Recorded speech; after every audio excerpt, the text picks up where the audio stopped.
Hey, welcome back to Noteworks. We'll be continuing this series. So now we'll be studying about chapter 2, flow control. I suggest you read about chapter 1 because that gives you the basics. I will leave a link in the description below. So let's get started. So this is our subtopics of today. So we'll be learning about introduction about flow control, what are Boolean values, comparison operators, Boolean operators, mixing Boolean and comparison operators, elements of flow control, program execution, flow control, while loop statements, and annoying while loop, break statement, continue statement, infinite loop statement, truthy and falsy values, and for loop and range function. What is a range function? Importing modules in Python and ending a program early with sys.exit function. So let's get started with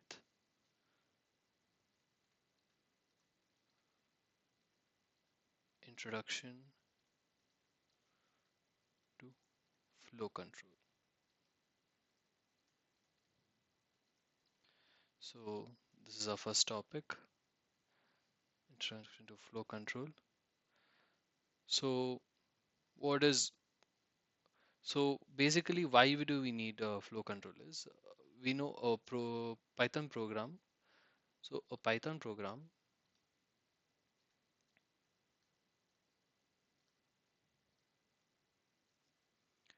is not limited to running instructions line by line. So we know Python usually runs instructions line by line, but it's not restricted from start to end. So how do we not restrict this? With the use of flow control. So what does flow control allow us to do? So flow control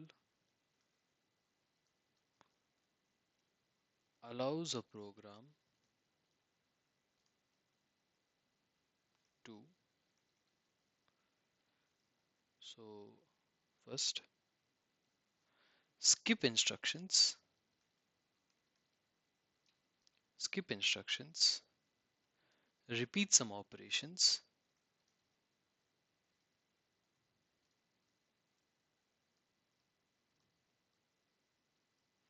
and or choose between different code path.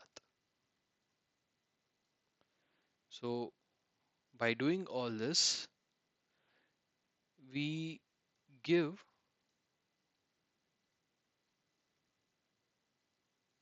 programs decision making power.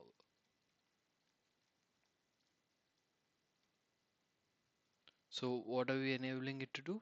If we are giving it,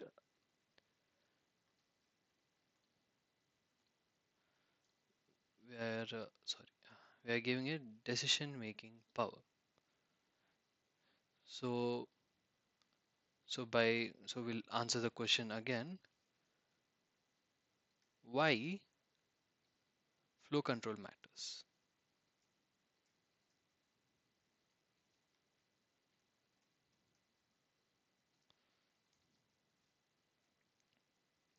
So why flow control matters? So let's think without flow control, what happens? So without flow control,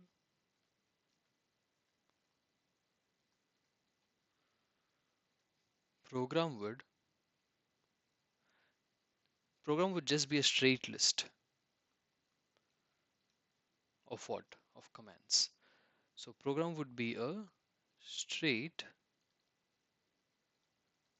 list of commands. So why is this not good? Because it's not very intelligent. So for example, you're given a task, but you have to go from A to B and B to C. Meaning basically you should cover three different places. For example, you should go to places A, B, and C. but they are spaced like this: A, C, and B. So what happens? You in technical terms, in meaning alphabetically, you go to A to B, then B to C. So you go like this, then again come back here. So which is waste of resources or waste of time. So instead of that, you go A to C, skip B for now, then later go to B. So this is how flow control. It helps you optimize your program. So if you want an example, you don't want every instruction. So you don't want every instruction to run blindly. You want a logic. So for example, if it's raining, so if it's raining, take an umbrella. So this is a logic. So how do I represent this? So I'll help you understand why flow control is important with help of flow diagram. So start.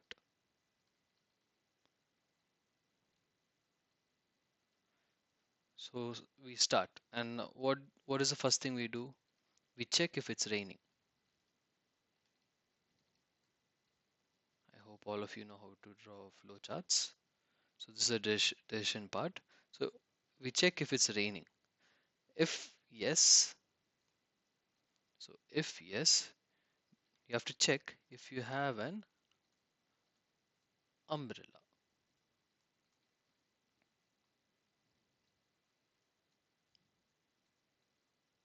So if you have an umbrella, so let's go with the positive part. If yes, then what do? You go outside because you should carry an umbrella if it rains. So you go outside. Now let's go back. So this you go outside and that's the end. This is your whole task. But for example,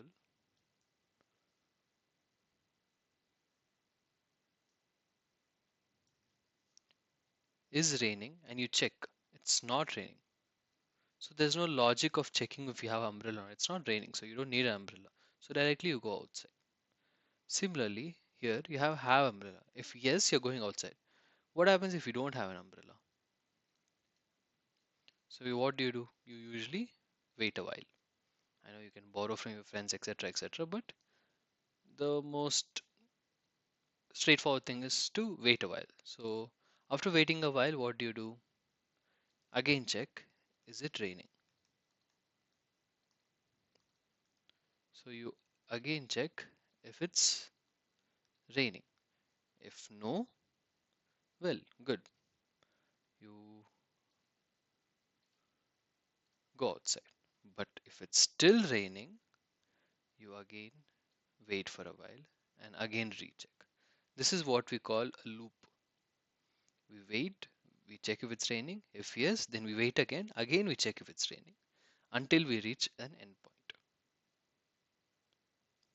Getting it? So this is how we show it in a flow chart. So this is a flow chart, right? So why do you need a flow chart or what is a flow chart? So let's try understanding that for people who don't know. So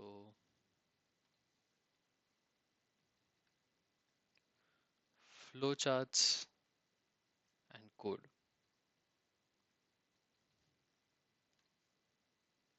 So what are flowcharts? Flowcharts are basically visually represented or they usually represent the logic of the program.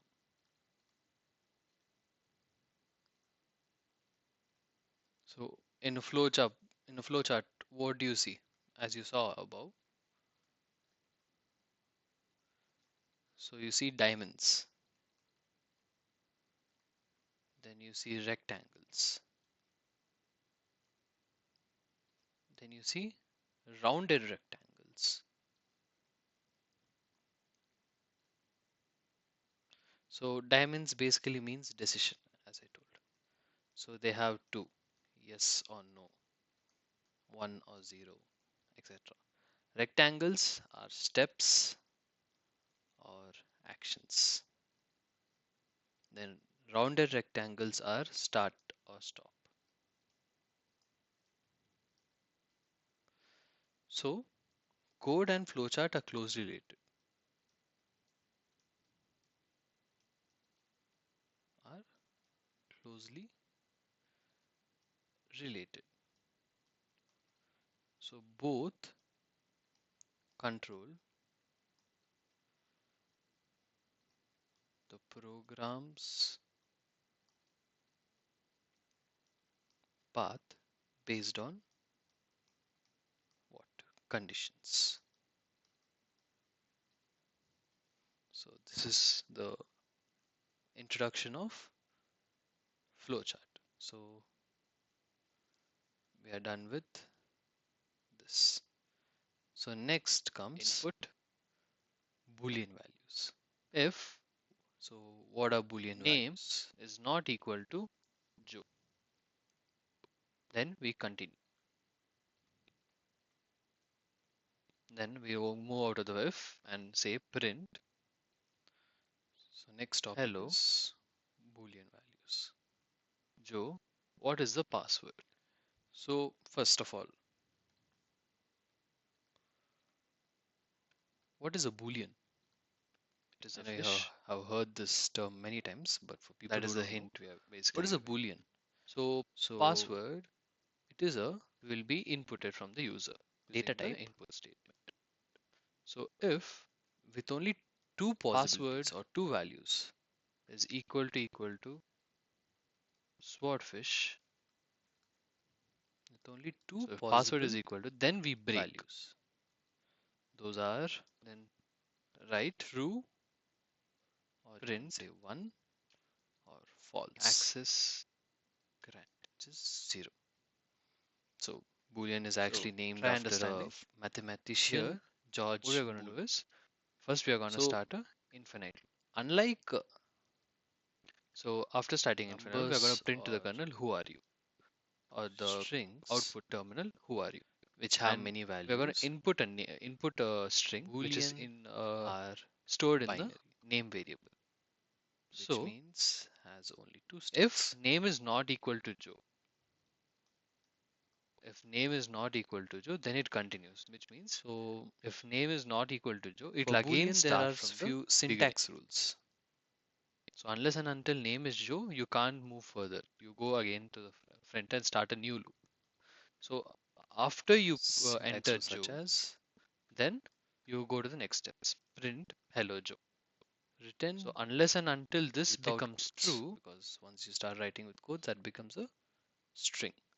So written without quotes. So unless and until must be, I mean, unless and until this is false and you skip this typed, you can't go to the next. So you should write Joe. Then only it'll go to the next state. Otherwise, it'll keep on looping here or so then you print Joe, what is the password, and you give a hint, and you again input password true, which is again a string which is stored in the password variable. So if password is equal to swordfish, whereas so unless and until you put it as swordfish, it breaks. Or otherwise, it again loops to the top. F, say T small and F small. Then again it loops. Again it starts a new. After all this loop is done, it breaks. Then it prints access granted. Name error.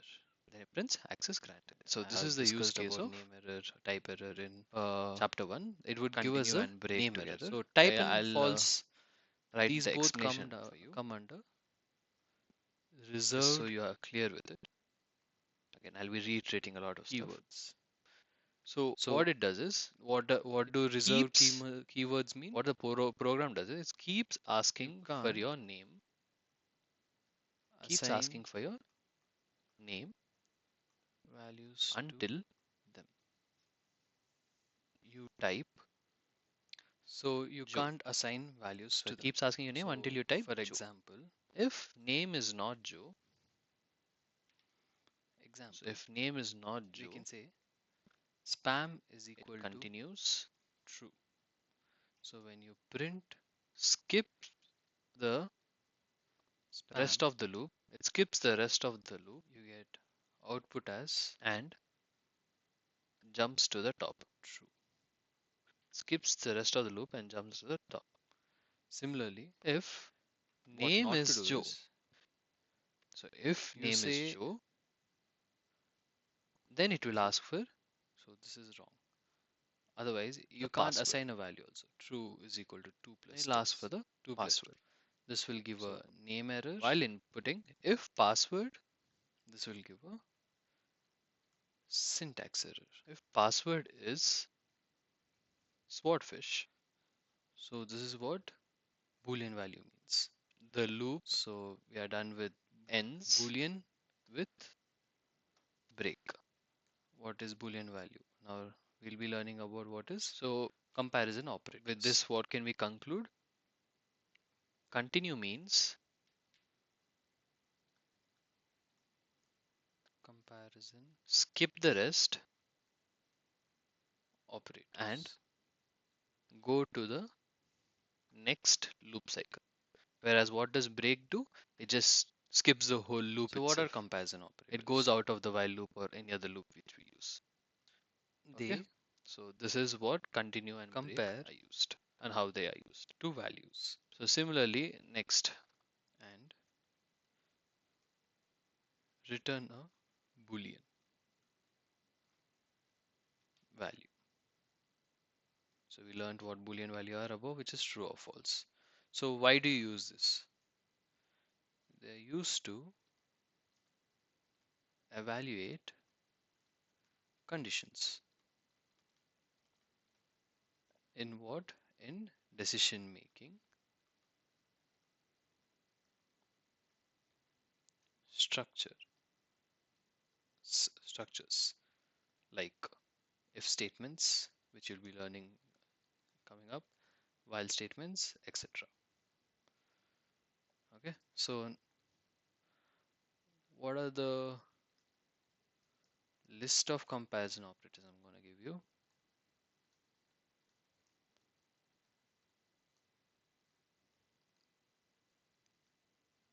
They are equal to, this means equal to, we have learned in the previous chapter what this means, or not equal to,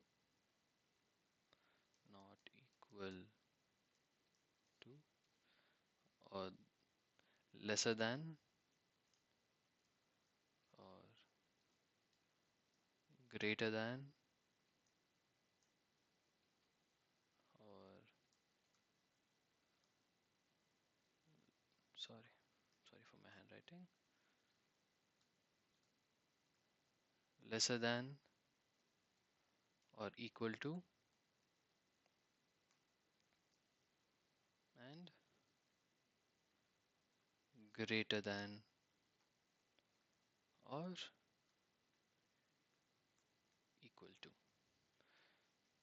So remember, all of these will return a Boolean value.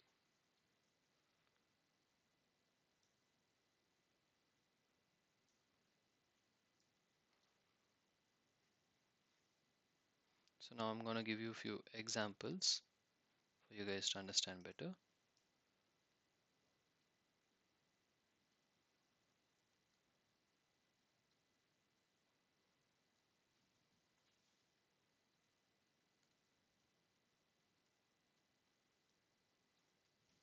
So now let's look at a few examples for each and one. So for equal to, if you say 42 equal to 42 equal to 42. So this is true, right? So output would be true. Similarly, if you say 42 is not equal to 99. This is true, right? So it will be true. Similarly, if you say 42 is less than 100, so this is also true. So you'll get true. But if you say 42 is greater than 100, 42 is not greater than 100, so you'll get it as false. Then if you say egg count, if you've seen the previous thing, you'll get to know what egg count value is. So if you say egg count is less than or equal to 42, this will be true. And similarly, my age is greater than or equal to 10. If you see, that will be true. This was discussed in chapter 1. You can just look at it. So these are the examples. So one important note, comparison operators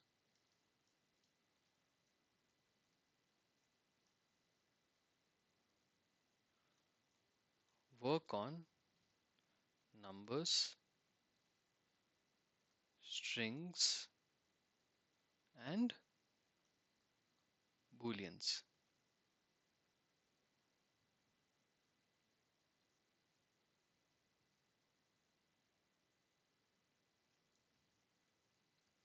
But comparison across different data types like int versus structure always returns false. This you must remember. It always returns false. Then I have explained this in the previous chapter, but I'm gonna write it down for you.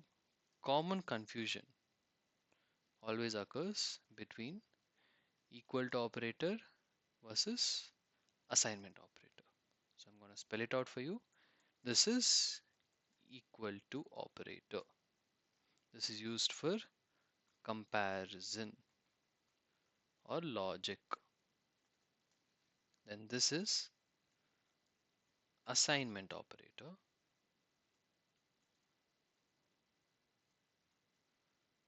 This is used for assigning values to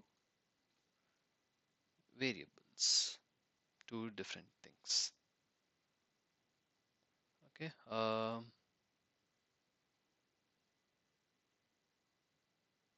Yeah, that's it for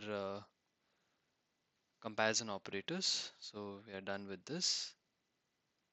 So you need to remember, are these comparison operators lesser than or equal to, not equal to? Then how is equal to an assignment operator different? Lesser than or equal to, greater than equal to, lesser than, greater than. So these will be really vital for your programming logic. So we are done with comparison operator. Next is Boolean operators in Python. So we learned what Boolean values are. Now we are going to see what are Boolean operators in Python.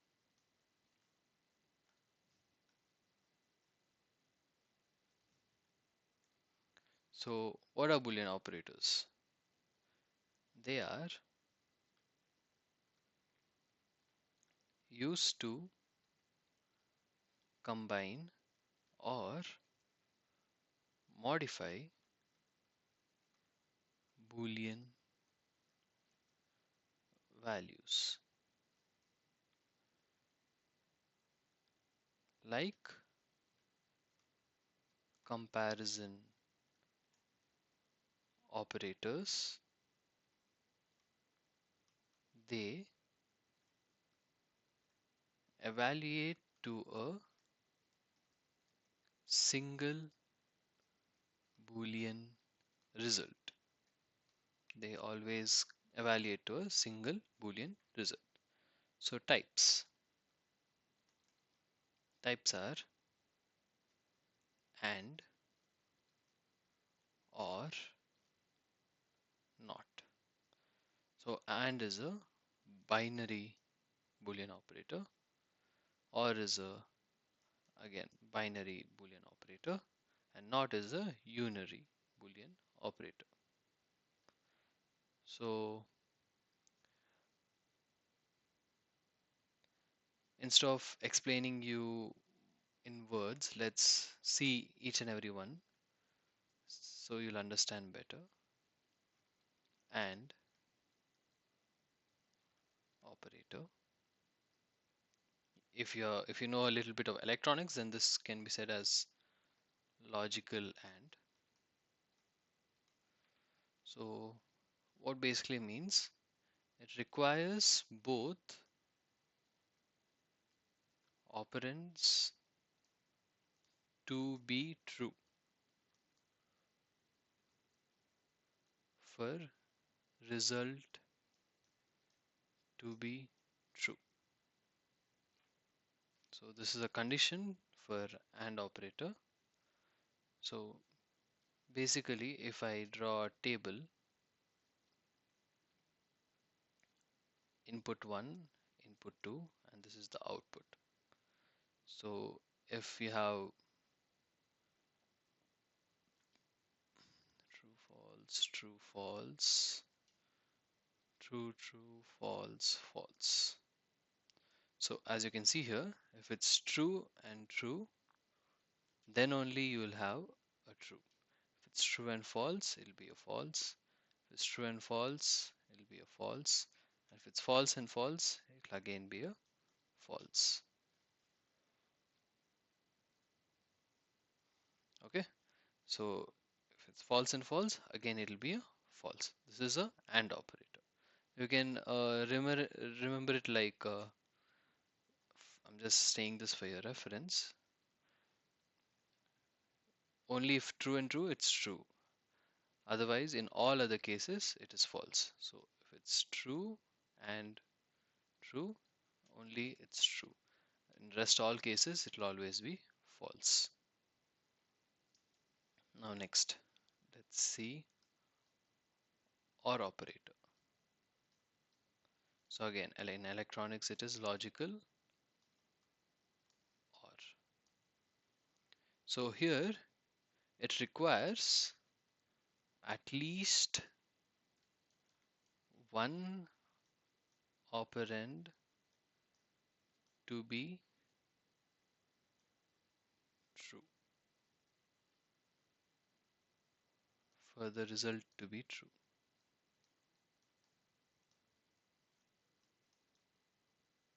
So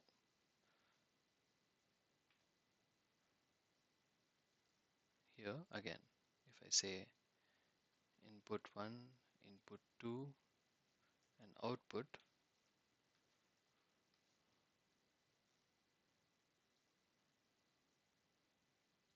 yeah. So again, true, false, true, false, true, true, false, false. Now only if either input 1 or input 2, any one, it doesn't need to be both, any one has true, then it'll be true. See, in here input 1 true, so true. Here input 1 true. Here input 1 is false, so let's check input 2. Here input 2 is true, so again true. But here input 1 is false, input 2 is again false, here again false. So how to remember this? If you have false and false, it is false. Rest all are true. This is for OR operator. Then next,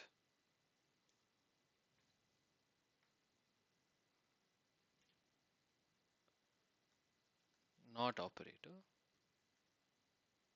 So this is logical NOT.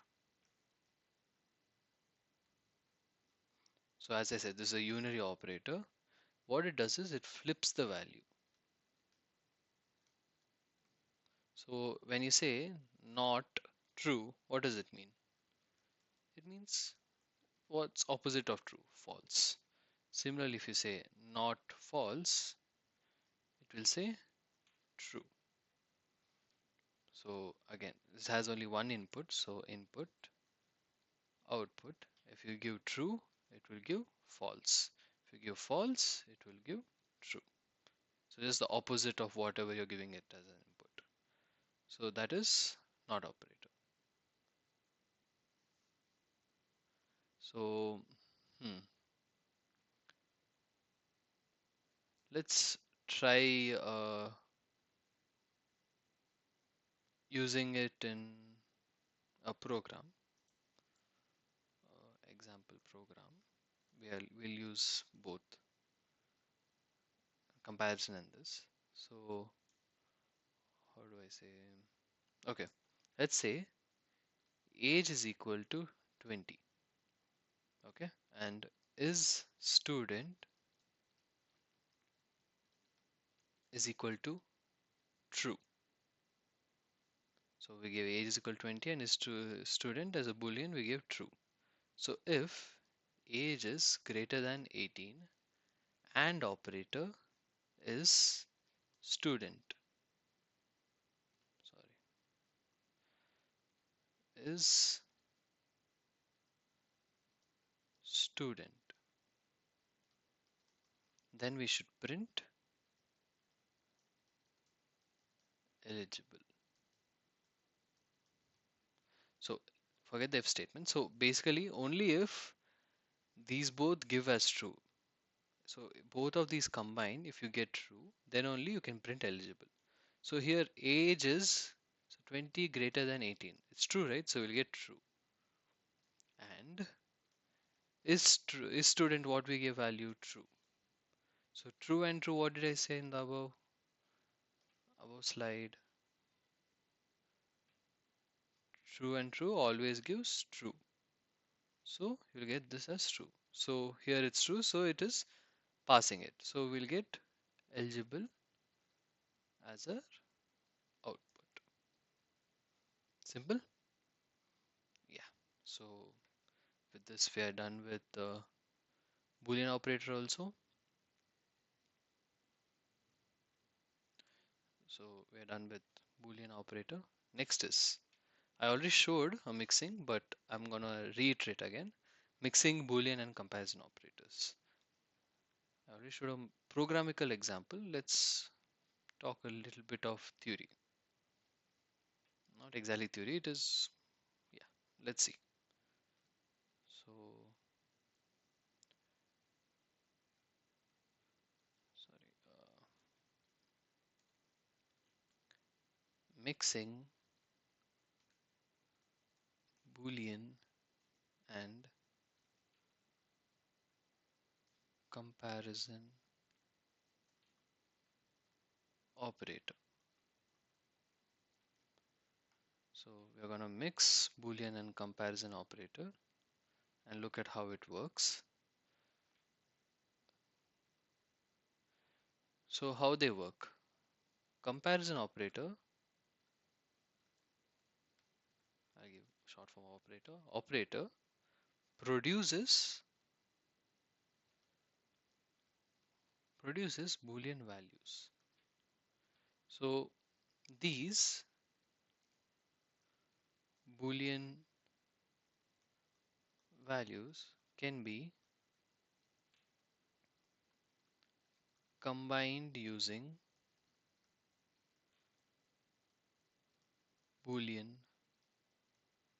operators. For what? To form logical expressions. So a comparison operator will give a Boolean value. With these Boolean values, we combine with a Boolean operator to form logical operations. So as we said above, example, sorry,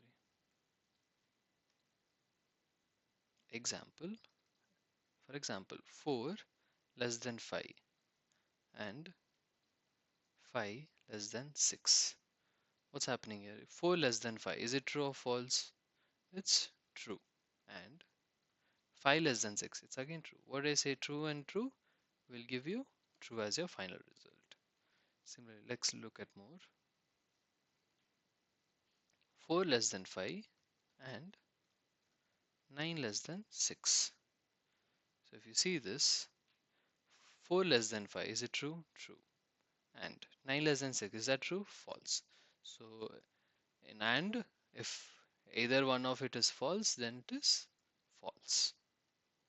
Then next, 1 equal to 2 or 2 equal to 2. So here 1 equal to true. Is it true? No, it's false. Or 2 equal to 2. Here it's true. So in OR operator, either one should be true. It's enough. So this will get true as your final. So what we're doing, we are computing the comparison first, then we are doing the Boolean. So if we try doing something more, let's do something more complex.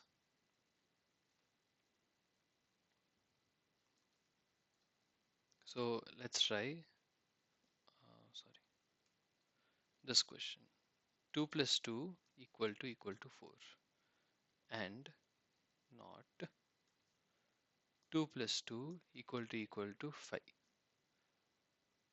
and 2 into 2 equal to 2 plus 2. So for knowing this, first you need to know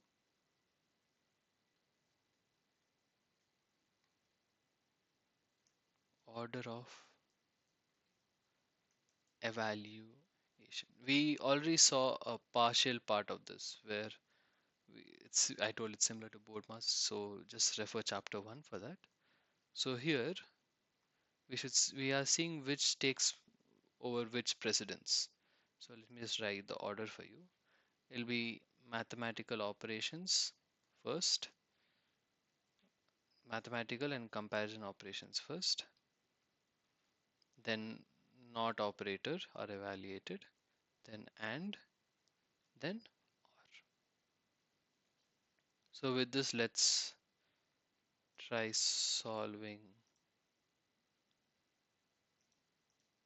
the above. Let's try solving this. So 2 plus 2 equal to 4 and not 2 plus 2 equal to 5 and 2 into 2 equal to 2 plus 2. Let's do the mathematical operations first. So 4 equal to 4 and not 4 equal to 5 and 2 into 2 is 4 again equal 2 plus 2 is 4. So now next we are done with comparison. Next, so we're done with mathematical operations. Now comparison. 4 equal to 4, so true. And not, is 4 equal to 5? No, so we'll get a false here. And is 4 equal to 4? Yes, true. Then next we should do not operator. T and what is not F? Not F is true and true. Then next we need to do AND operator. Here, since they are T, take first two. T and T will give T. So they are remain with and T again. So T and T again will give T. So your final answer is T. So this is how you solve a complex, something complex with having both Boolean and comparison operators. So I hope you understand. This is mixing Boolean and comparison operator. How many finished? 1, 2, 3, 4, 5. So 5 out of more, many to go. So I'm gonna stop here. Let's take a break and let's continue in the same lecture. See you guys. So hey guys, we'll be continuing where we left off. We just finished studying about the, how Boolean and comparison operator works. Now the next topic is elements in a control flow. What all are the elements we have in a control flow? So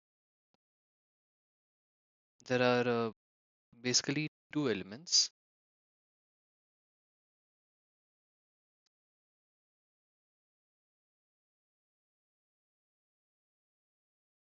There are two elements in a control flow.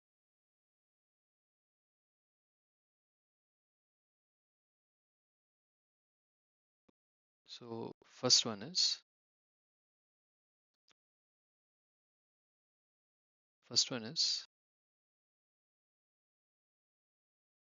condition.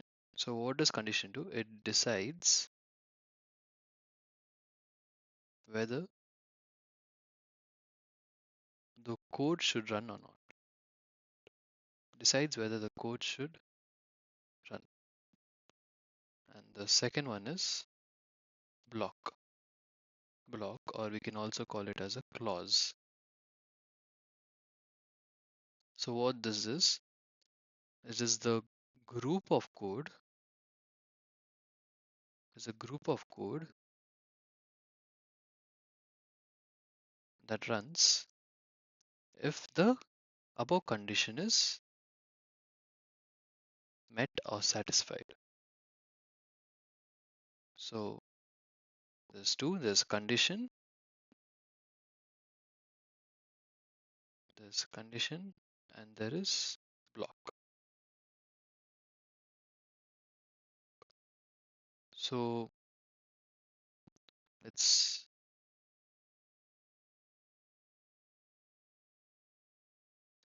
sorry, 1 minute. Yeah. So first, let's discuss about condition.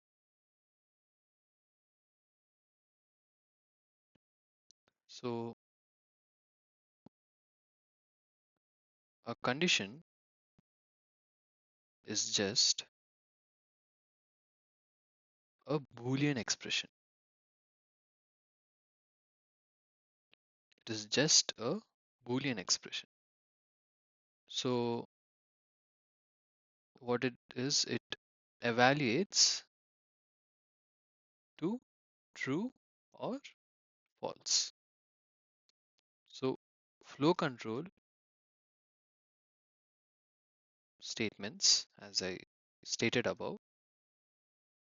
flow control statements such as if, while, etc., use these conditions to control the flow.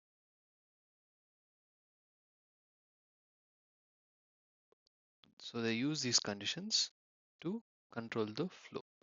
So I have given the example already. Um, then see, I'm just reiterating everything just because you will have a clear understanding of the topic. Next is block of code. So condition I already told, if where it is like what combination of the boolean and comparison, if you have, you'll get a true or a false. So according to that, it will execute. So what it executes, that is what block of code is.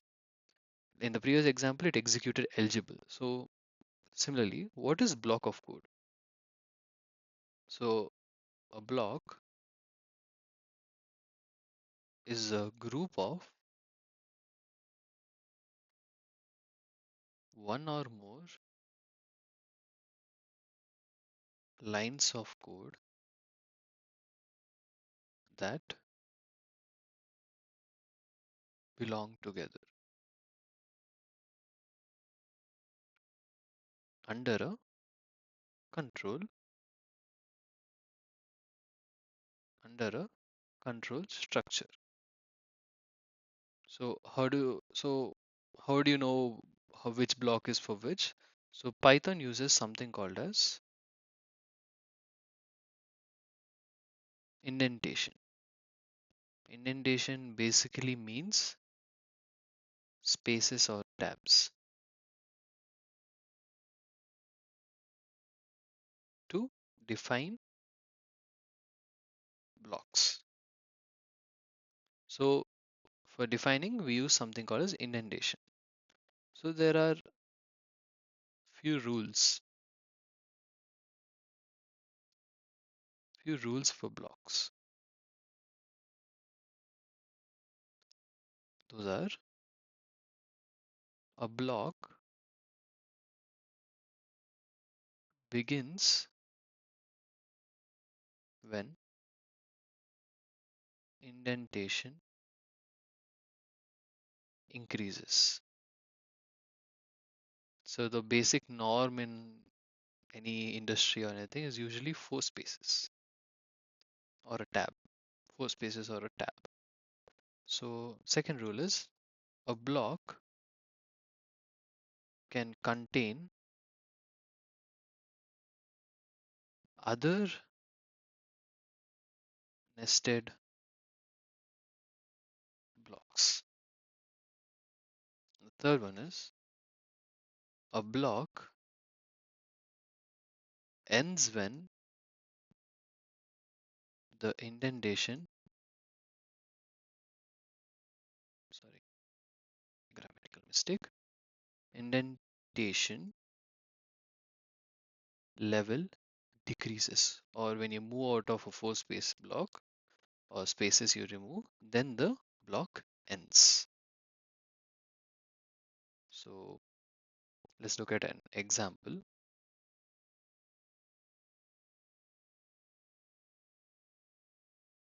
Example, if name is equal to Mary. So what is this? This is the condition.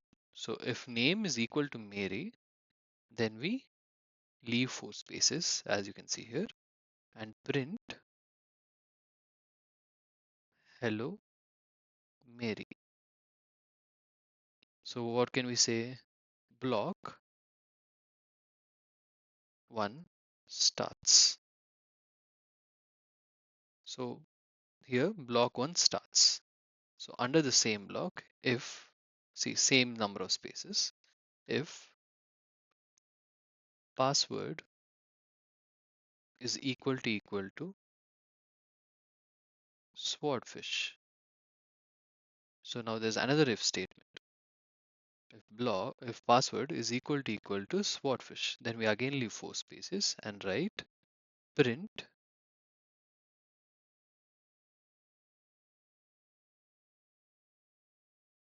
print access granted. So this is for this. Then else.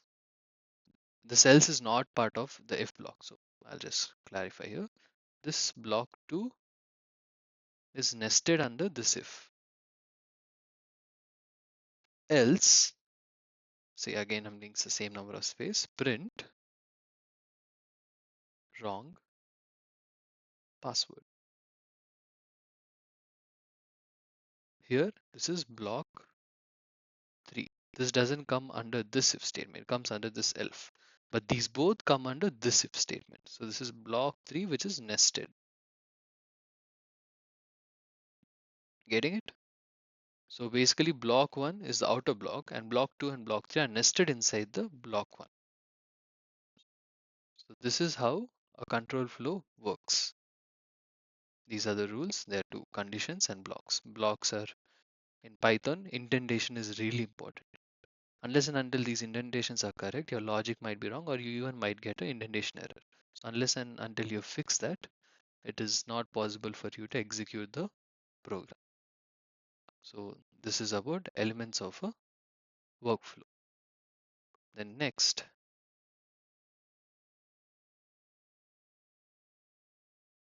is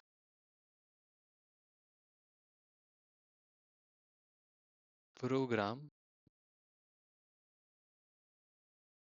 execution. The next topic is program execution. So what is program execution? What does execution refer to? Execution refers to the instruction the computer is currently running. So execution refers to the instruction that computer is currently running in the program.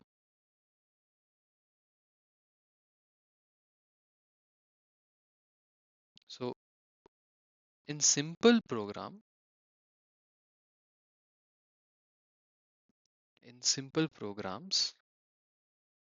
Python executes code line by line. That means from top to bottom. Unlike C++, C and all, it starts from main. But here it starts from top to bottom. It's just like reading instructions.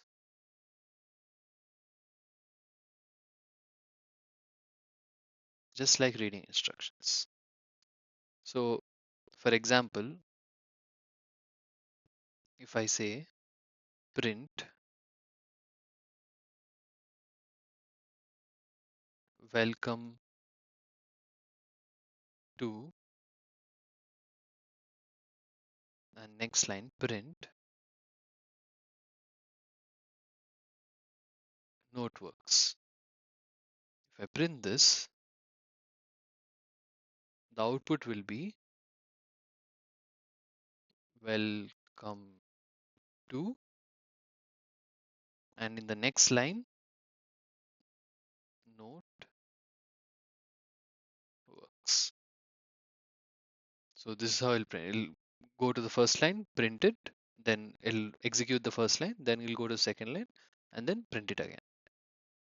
So next, so this is a straight line.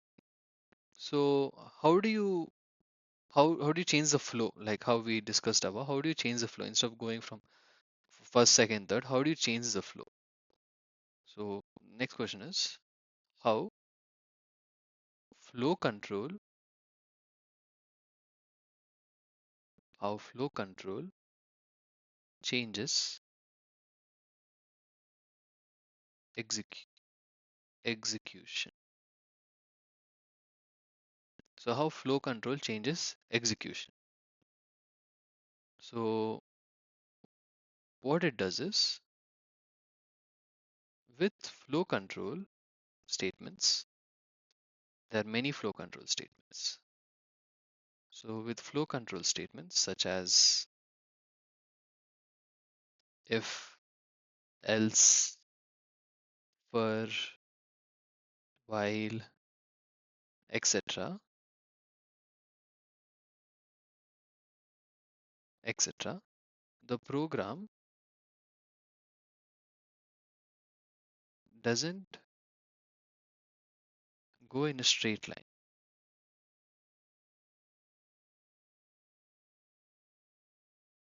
It doesn't go in a straight line. Rather, execution may, let's just pull some. So execution may skip some lines. They may skip some lines or maybe repeat some lines or blocks, or they may even jump to different clause. So what all they can do? They can skip, repeat, jump. So the question arises, why this matters? So why, meaning flow control matters? So we can ask the question, why this matters? See, it's always important to ask questions. Unless and until you ask questions, you don't know what you're studying or what you're trying to understand. So understanding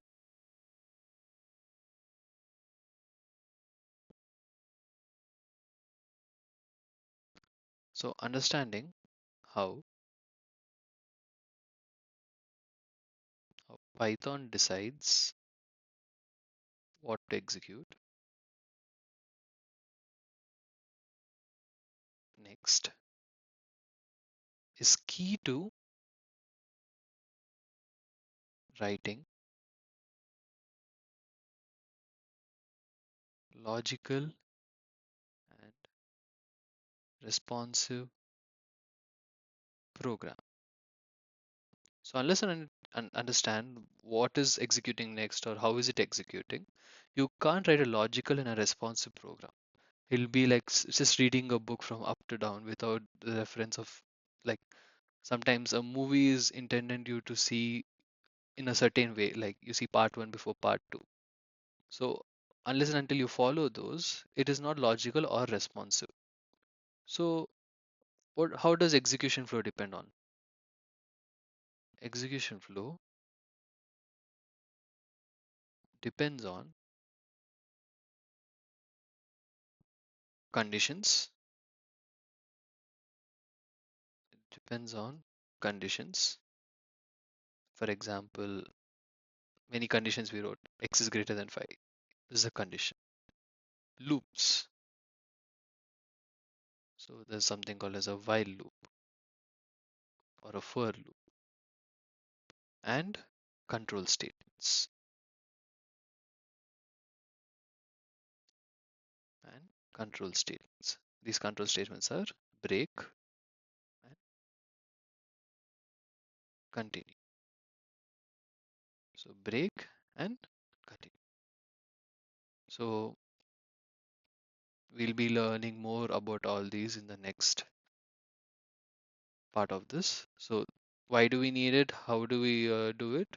We just needed to understand overview on why we should actually use it.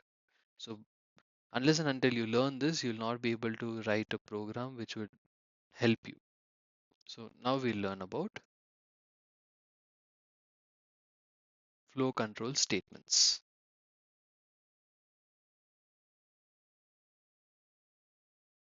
Flow control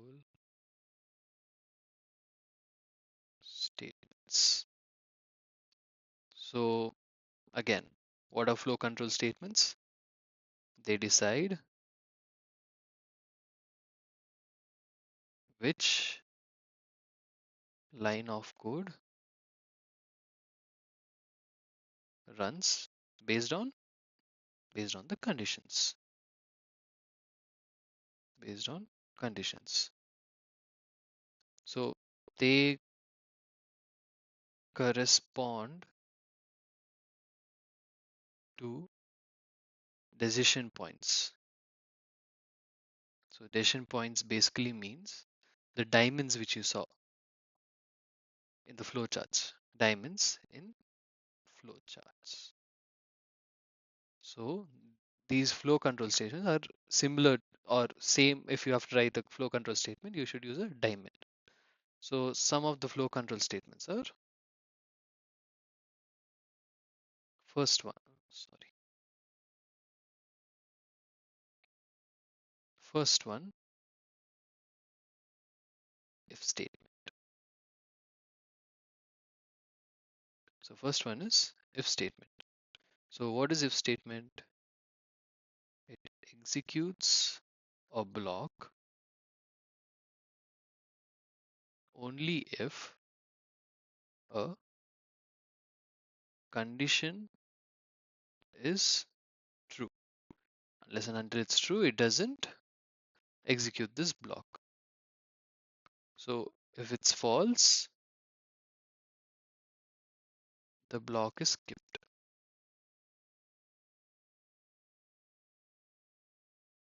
The block is skipped. So how do you write the syntax for this? If statement, and you write your condition. And if this condition is true, then it goes and executes the if clause. This is called an indented block because I'm leaving some space for it. Okay, let's look at an example just to understand the syntax. We've already seen it, but just to reiterate again, if name is equal to Alice, print hi, there should be a double quote here, hi Alice. So unless and until this becomes true, we won't be able to print this clause. If by chance it becomes false, then we just skip it. To write it in a flowchart manner, let me just, yeah. you start. So start, how do you do? In a circular rectangle. You start, from start, you write, you check the condition. If name is equal to Alice. So you check. So if this is true, it will print hi Alice.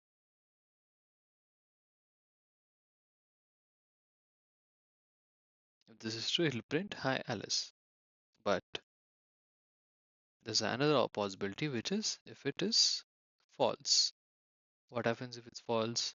Doesn't do anything, it ends here only. So the if clause ends here.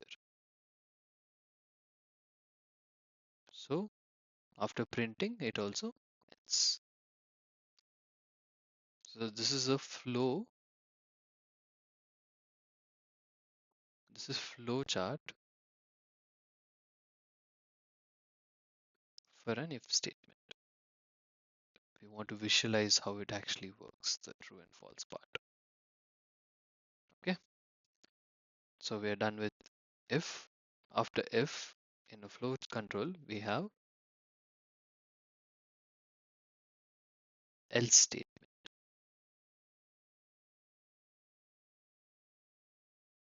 So else statement, it comes after an if clause. Only if there's a if clause before it, it is valid. Otherwise, it will show an error. So what here in the above you can see, if it's false, it's directly going to end. But what else does it? It gives an alternative for it. So what it does is it executes only when the the if condition is false. Executes only when if condition is false. So this no condition is required for this. It's just an alternative false, then it executes. So if we think about, just write the points. So syntax. So syntax if condition. So first will if condition colon, then if clause will be there. See, look at the indentation. Don't forget it. Then again else block will come. Doesn't have any condition, and if it's false, then else clause will execute. So if it's true, this will execute. If it's false, else clause will execute. So if you want to see an example for this, example, if name is equal to Alice, we should print hi Alice. Else, see, I keep on forgetting this. This is important. Else print, it's false. It's not Alice. So hello stranger. I think there's some movie dialogue, hello stranger. Not able to remember, but yeah, it's like hello stranger. So unless and until you're Alice, it's hi Alice. Otherwise, it is, if it's false, hello stranger. So now let's look at a flowchart for else statement. Flowchart for an else statement. So as usual again, we start, we start, this is a circular rectangle. Then we check. What do we check? We check if name is equal to Alice. So if name is equal to Alice, that is if it's true, then what does it print? It prints hi Alice.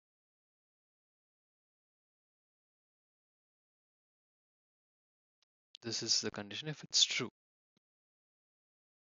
And it will just end.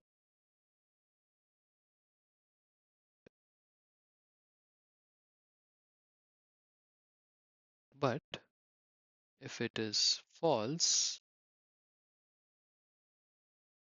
I will print hello stranger.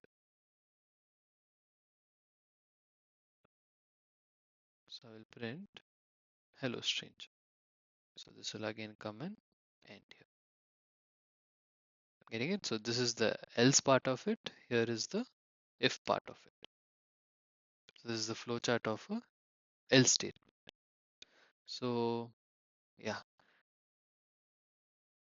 there is another thing which is called third one. It's called elif statement. So elif statement is above I mentioned that else doesn't have a condition. But this elif basically gives a chance for even the else to have a condition, so that even though it falls and come, meaning even though here it is false and it comes here, it again checks with a different condition. And unless and until this condition is met, it doesn't print its clause. So that is elif. So I'll explain in detail. So let's take a small break and we'll come back. So hey guys, let's continue with elif statement. So we'll discuss what is elif statement and why we use it. So we know while only one of the if or else clause will execute. So based on one condition, if it's true, it will execute. If it's false, it will execute the else clause. But but you may have you may have a case where you want one of many possibilities. So you should have that choice. You have the choice of either just using else or you want to use more conditions, as I said the just a few seconds ago. So what it is, the elif statement basically means else if. If people know C, C++, it is similar to else if. So this is a statement that always follows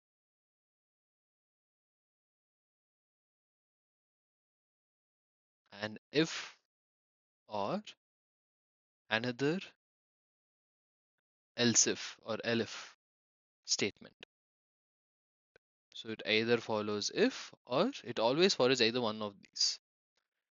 So basically it provides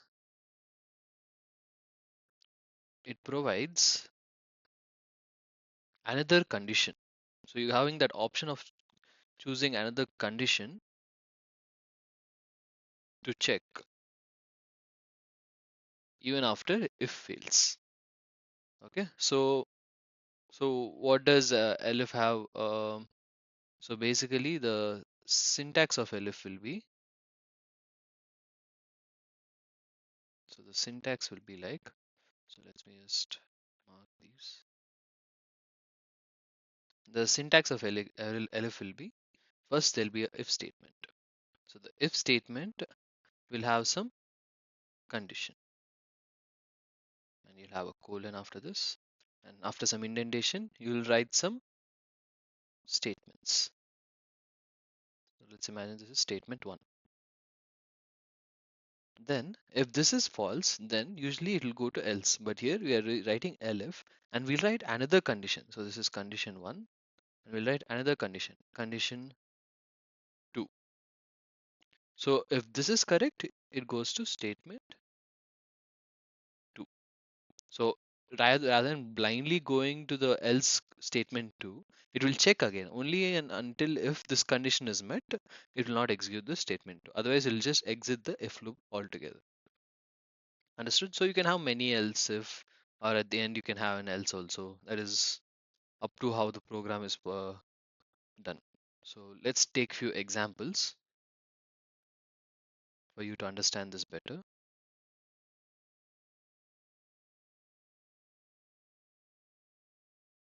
So if name is equal to Alice, so that when we print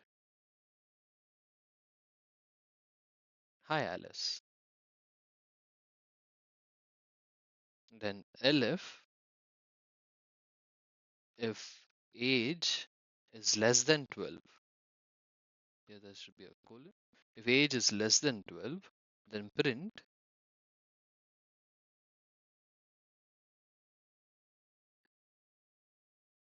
you are not Alice, kiddo. So basically, Alice is not less than 12, probably. So not less than 12, kiddo. So it's going to print this if we say age is less than 12. So how do you represent in a flowchart? So what you have is you'll have a start. So the start, then we go for checking. What do we check? We check if name is equal to Alice. I just wrote it in a different format, but yeah, it's the same as that condition there. So if it's equal to Alice, if it's true, what will happen? It will print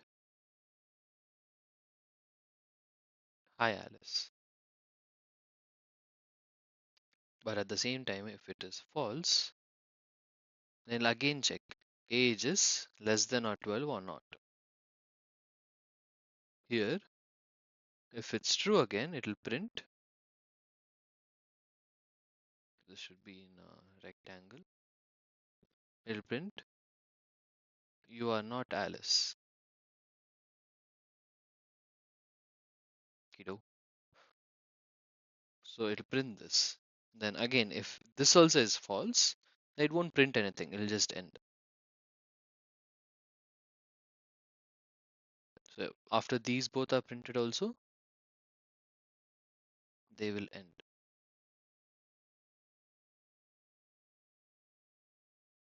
Get it?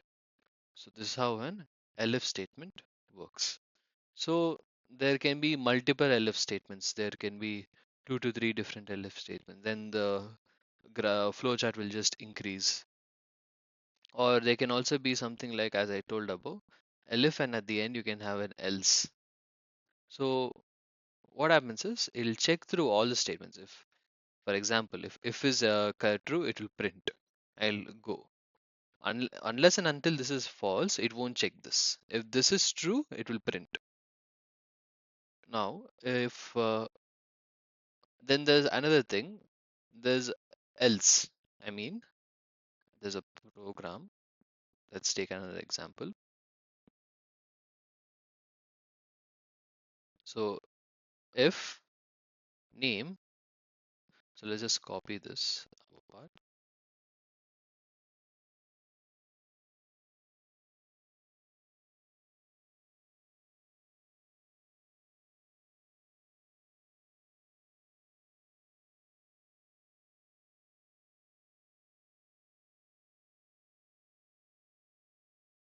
So if name is equal to Alice,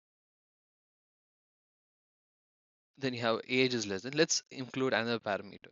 If neither of this, then we should print you are neither Alice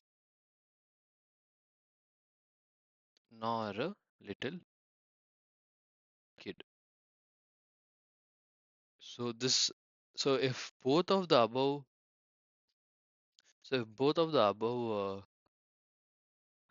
conditions are false, then what happens is it will revert back to this default else statement and will print this. So how do you represent it in a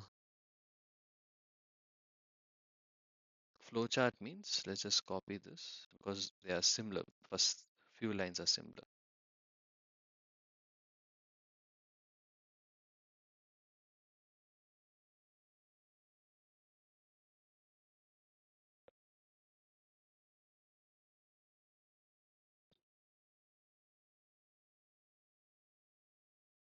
Okay, so let's expand this. Let's reduce this. Yeah. So here it doesn't end. Now here, if it is again false, this statement, if it's false,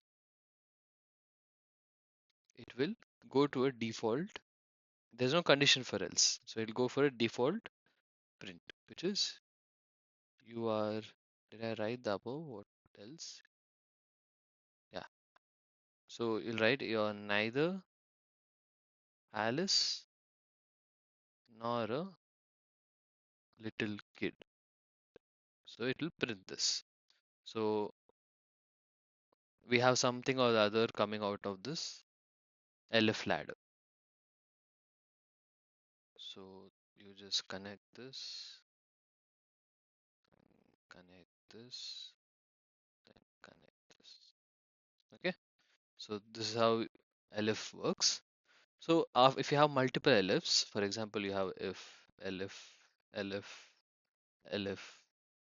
So unless and if this is false, the rest all will go for the next one and keep on checking line by line. But if this is true, it doesn't check any of this. It directly prints it and exists. For example, if all of these are false, then it doesn't print anything unless and until there's an else. Getting it? Okay. So that's elif. This is a very important part because elif is a very common thing you'll see. Yeah. Then the next one is while loop. So we are done with flow control.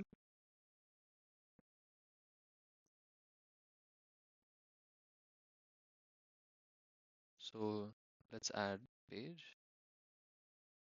And this one is ninth one. What is while loop function or while loop statement? So what is a while loop statement? So uh, while loop is used to repeat it is used to repeat a block of code. It is used to repeat a block of code as long as a given condition is true. So it will keep on looping through a certain set of statements unless and until the condition becomes false. So as long it is true, so it'll keep on meaning executing the statements. So for understanding, syntax will be like syntax. So it'll be like while condition, while with a condition. So this will have a certain code block to repeat.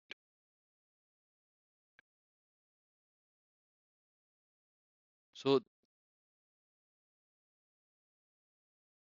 this condition here, this is a Boolean expression. So it is either true or false.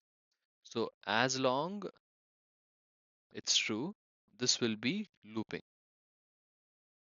But as soon as it becomes false, it will stop. Getting it?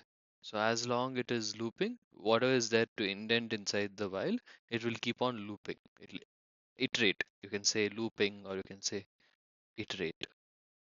So unless and until it becomes false. So how it works, meaning how a compiler does it, how a compiler compiles a while, how it works.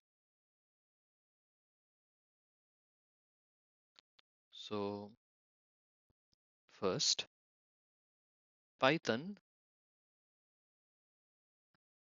checks the condition. So first Python checks the condition. Then if it's true, only and only if it's true, it executes the code block inside the loop.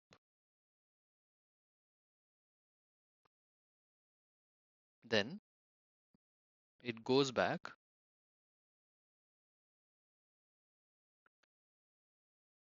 and checks the condition again. And it checks the condition again. So this repeats until the condition becomes false. So this repeats until the condition becomes false. Then when condition becomes false, so after it becomes false, loop will end. So the loop will end and program will continue to next line. Program will continue to next line. Okay. So let's take an example for you to understand. Example, let's write a program, small, only a while loop program. So spam is equal to 0 while spam is less than 5, print hello world. Spam is less than 5, print hello world. Then after printing it, you say spam plus is equal to 1. This is your program. So let me explain the program a little bit. So initially spam is equal to 0. Then we are giving a condition which says spam should be less than 5. Then if this condition is true, then it prints hello world. So after printing hello world, it also executes another line which is spam plus is equal to 1. This basically is equivalent to spam is equal to spam plus 1. So what does it mean? Initially it was 0. After first loop, it'll become spam is equal to 0 plus 1, which means spam will become 1. So that means how many times this will run? Spam will run until spam becomes 4, because it's not less than equal to, it's less than 5. That means 4. So how many times the loop will execute? 5 times. So our output would be hello world,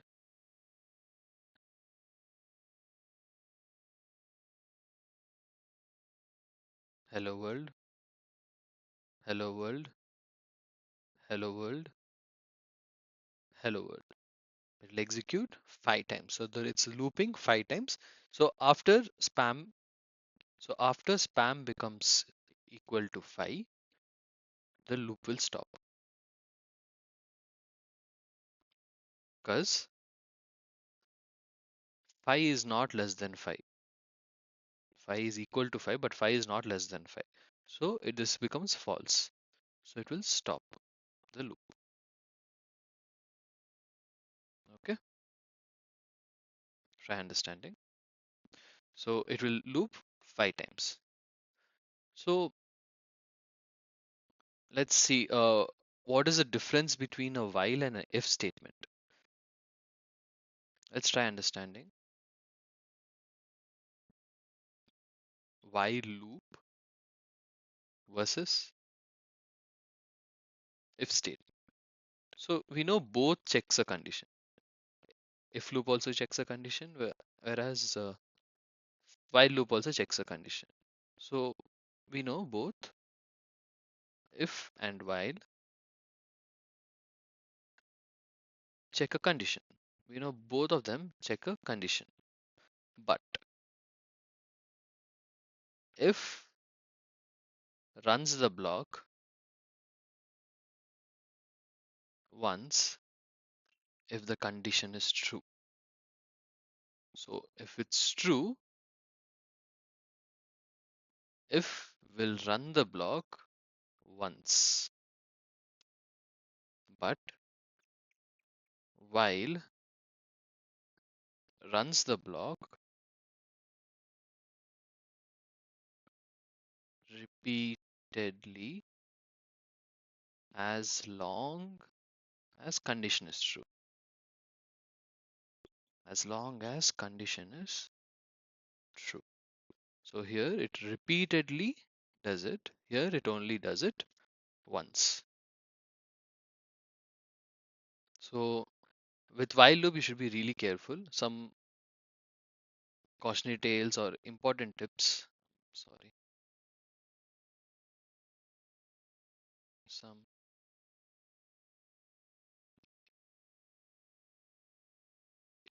important tips would be you should make sure that the while loop becomes false. So you should be careful with the loop condition. Should be careful with the loop condition. If it never becomes false, the loop runs forever. So if it never becomes false, it will run forever. So I'll just write this a little neatly. The loop runs forever. This means infinitely. It runs infinitely. We call it an infinite loop. So you should make sure, second thing is, should make sure something inside the loop changes the condition. So these both are, if you look at the above example, here we are making sure the condition is in a finite number. It is not infinite. And the second thing, we are making sure that spam plus is equal to 1, meaning we are increasing the count so that we are able to meet this above condition. So these both are really important when it comes to while. So if you want to understand in a flowchart type of way, let's just we'll take the same program. We'll start. We're starting, and we're checking the first thing is if spam is less than 5. So if spam is less than 5, if it's true, it prints hello world. And if after printing this,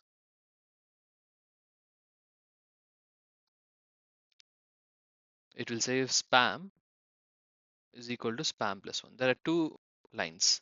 So first it will print, then it will increment spam plus 1. It will check this. Then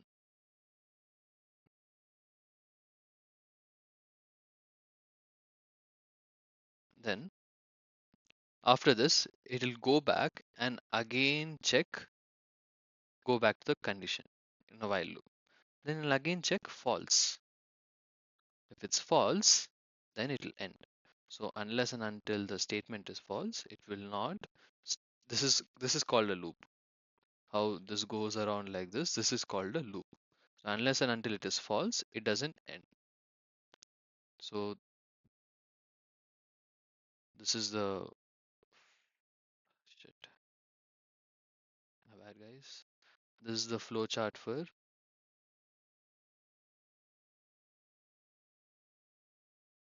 while statement code. Okay, so we are done with while statement also. Now the next one,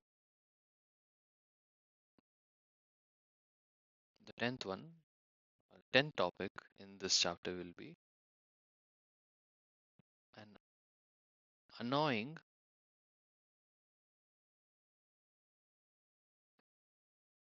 while loop example.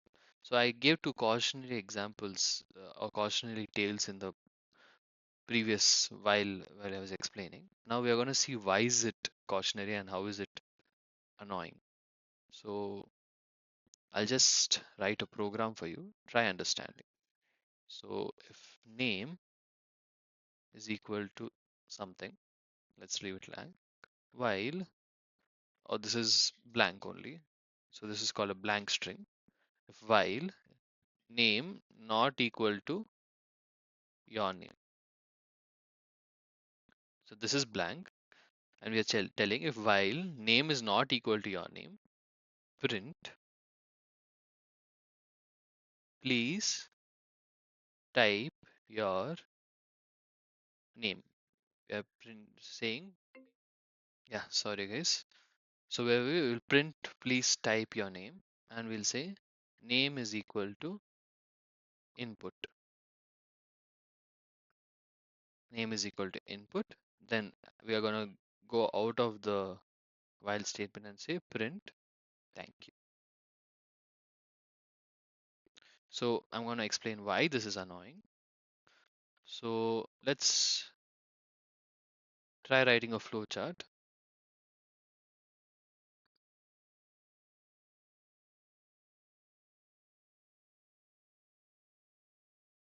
So let's try drawing a flow chart for this. I'll write it below. Start.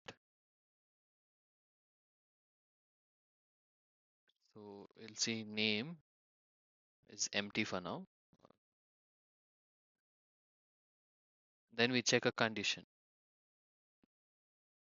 Name not equal to your name. Your name. True. Print. Please type your name. Please type your name. So if it's true, it prints please type your name. And the second line is name is equal. It's taking input from the user into a variable name. So this is a while loop, right? So we should get it back here. And if this is false, we print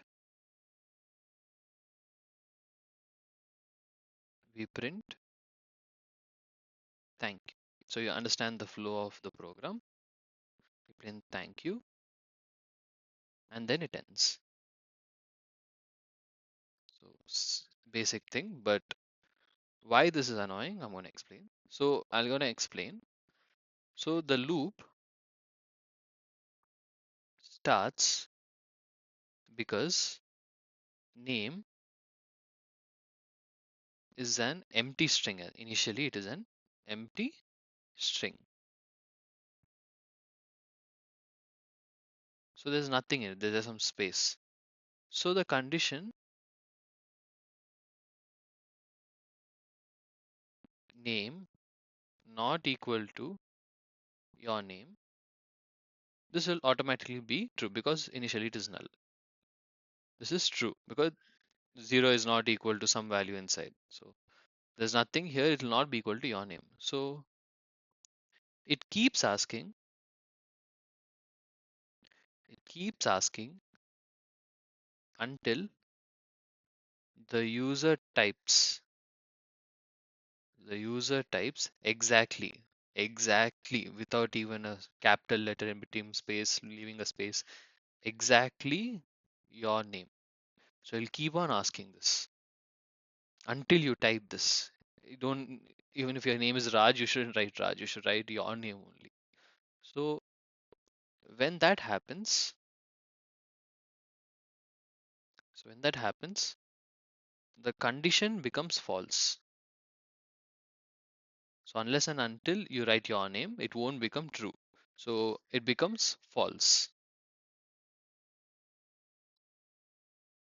So the loop is skipped and the program continues to print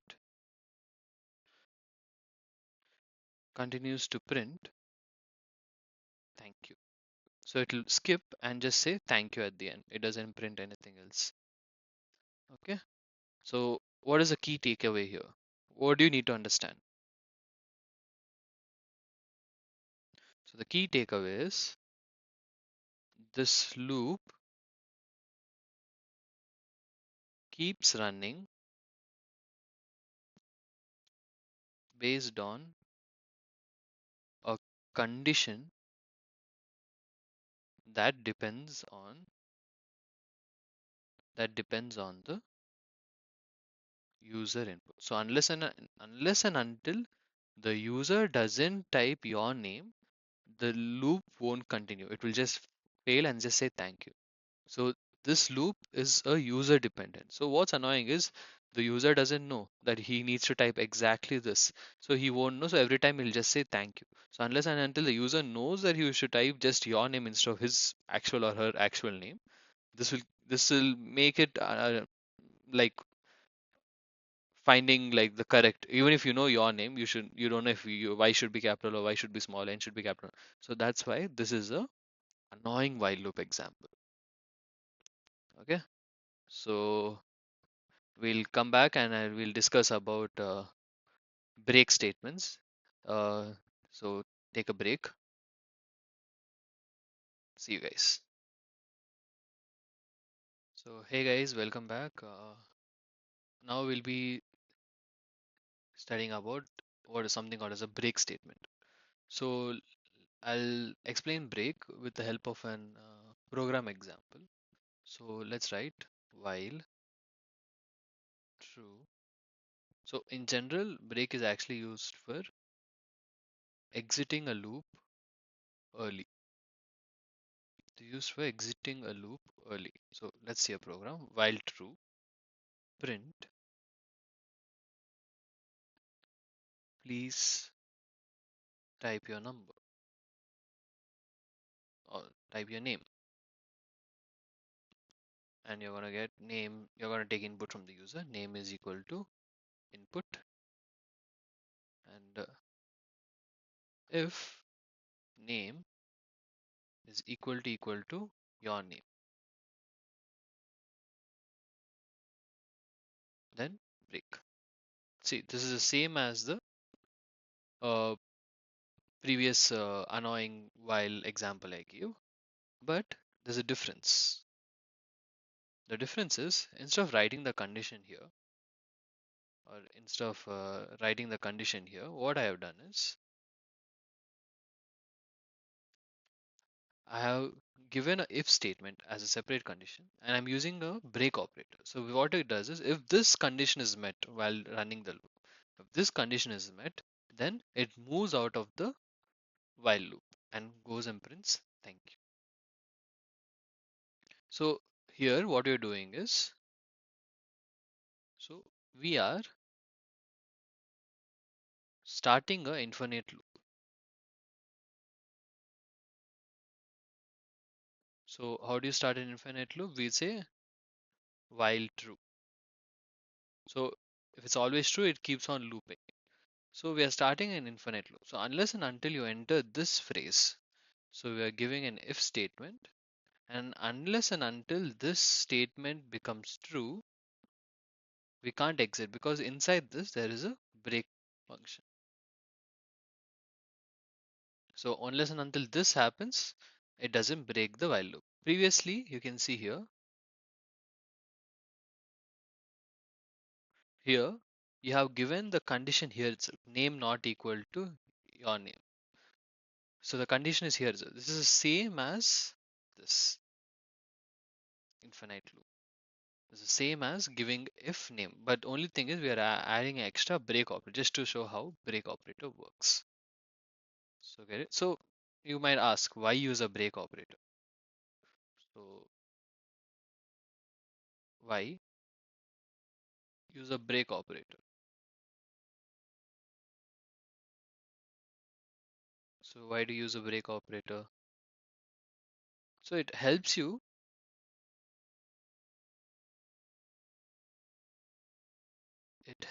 control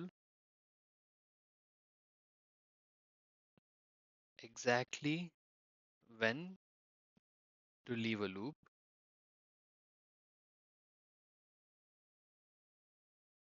regardless of the original condition. So regardless of the original condition, it will help you exit the loop just by using the break statement. Okay, so this is why you use break. So this is break. So why am I telling this after this annoying while loop is these are the solutions for how to get rid of this annoying while loop or the infinite loop. So this is one. The next one is to give you more control over the while loop. You use break, and the other one is called continue statement. So what uh, break does is stops the loop in whichever place you use break. Here, this is skipping to the next loop. Skipping to the next loop iteration. So this is almost the opposite of what break does. Break just goes out. Here the skips just one iteration. So let's see with an example. While true, print who are you? Print who are you? So name will be equal to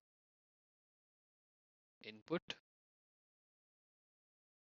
if name is not equal to Joe. Then we continue. Then we will move out of the if and say print hello Joe. What is the password?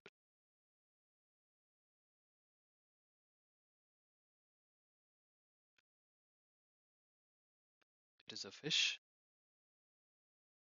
That is the hint we are basically giving. So password will be inputted from the user using the input statement. So if password is equal to swordfish, so if password is equal to, then we break. Then write print access grant. So try understanding. Here, what we are going to do is first we are going to start a infinite loop. So after starting infinite, we are going to print to the kernel who are you, or the output terminal who are you, and we are going to input a string which is stored in the name variable.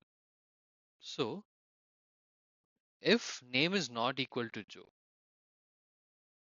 if name is not equal to Joe, then it continues, which means if name is not equal to Joe, it'll again start from the beginning. So unless and until name is Joe, you can't move further. You go again to the front and start a new loop. So after you enter Joe, then you go to the next steps. Print hello Joe. So unless and until this becomes true,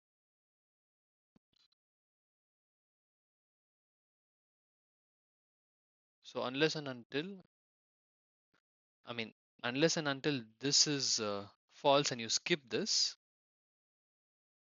you can't go to the next. So you should write Joe. Then only you'll go to the next state. Otherwise, it'll keep on looping here only.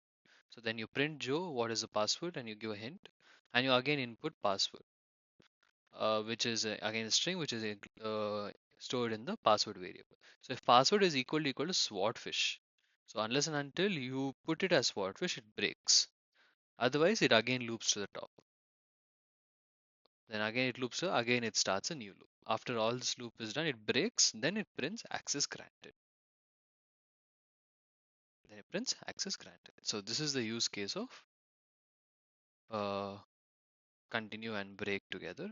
I'll write the explanation for you just so you are clear with it.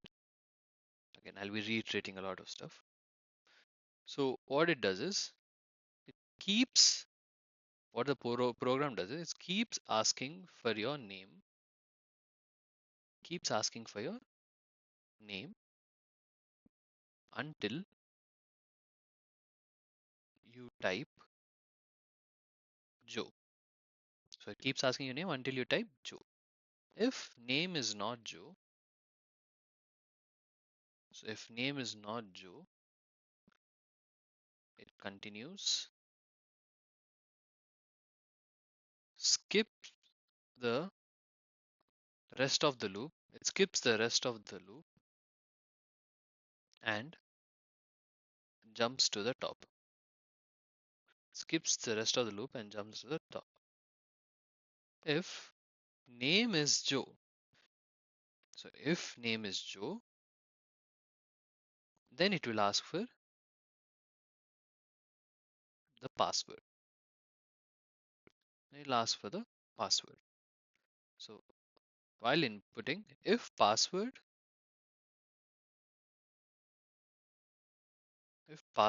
is swordfish,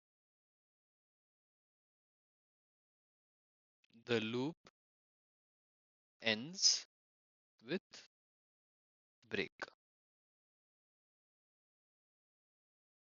So with this, what can we conclude? Continue means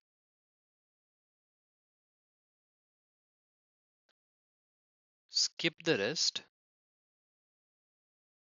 and go to the next loop cycle. Whereas what does break do? It just skips the whole loop itself. It goes out of the while loop or any other loop which we use. Okay. So this is what continue and break are used and how they are used. So similarly, next. So now we'll be studying about infinite loops and how to stop them. So infinite loops happen when you don't give a, I gave those two conditions, right? When the condition is not proper or when the incremental is not proper. So for example, this is an infinite loop. While true, print hello world. So this keeps on going forever because there's no stop for it or there's no condition for it to stop. So this runs forever. So usually to stop it manually, you press Control plus C on your keyboard in the console. So it can be Mac or Windows. You just need to press Control plus C. So then it stops it. Okay. This is just for your general knowledge for you to understand when to stop, when not to stop. Then the next one is truthy and falsy values. So truthy and falsy values. So basically this what this means is some non-boolean some non-boolean sorry mistake some non-boolean values behave like true or false in conditions. So they behave like a true or false in conditions. So for example, values such as null, 0, 0.0, none. these all are considered as false, whereas non-empty strings and non-empty, sorry, non-zero numbers, non-zero numbers are considered as true.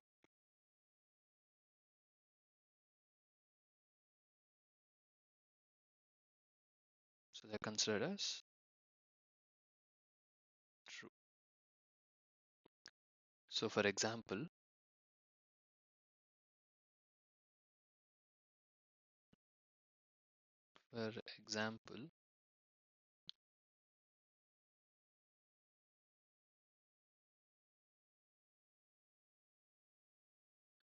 let's try writing a program. So if name is equal to empty string, while not name, print enter your name. So name will be equal to input. You take it from the user. So if num, sorry, if num of guest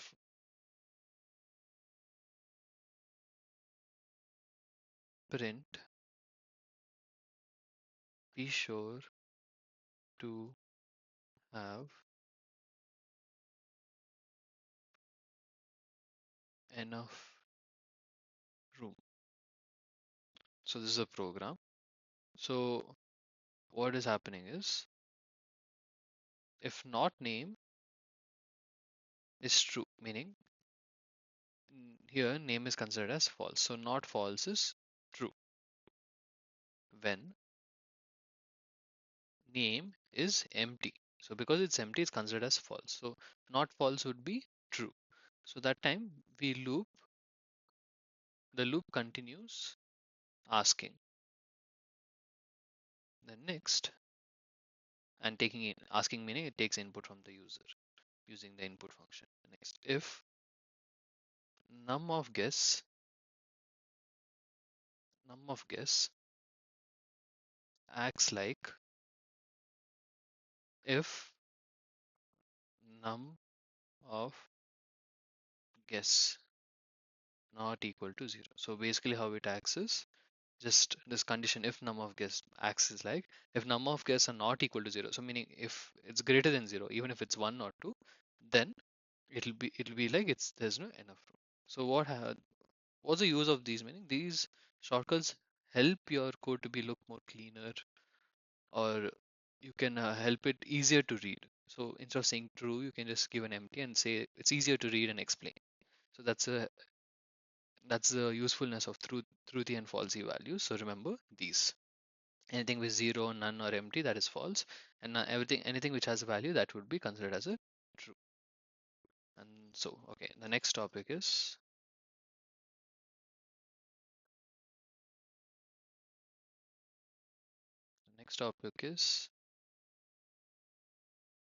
for loop and range function. So for loop and range function. So what is this used for? It is used to repeat a block of code a fixed number of times. So it's used to repeat a block of code a fixed number of times. Let's look at an example.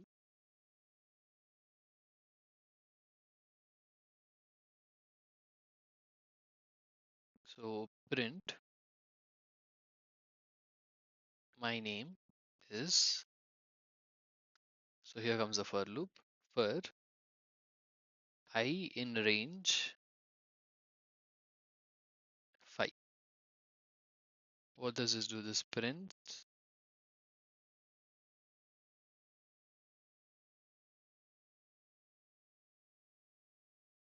Jimmy 5 times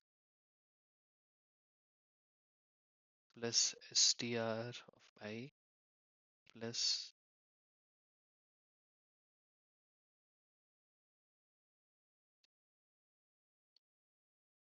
So what this basically does is this prints Jimmy 5 times, and the number is incremented here on its own.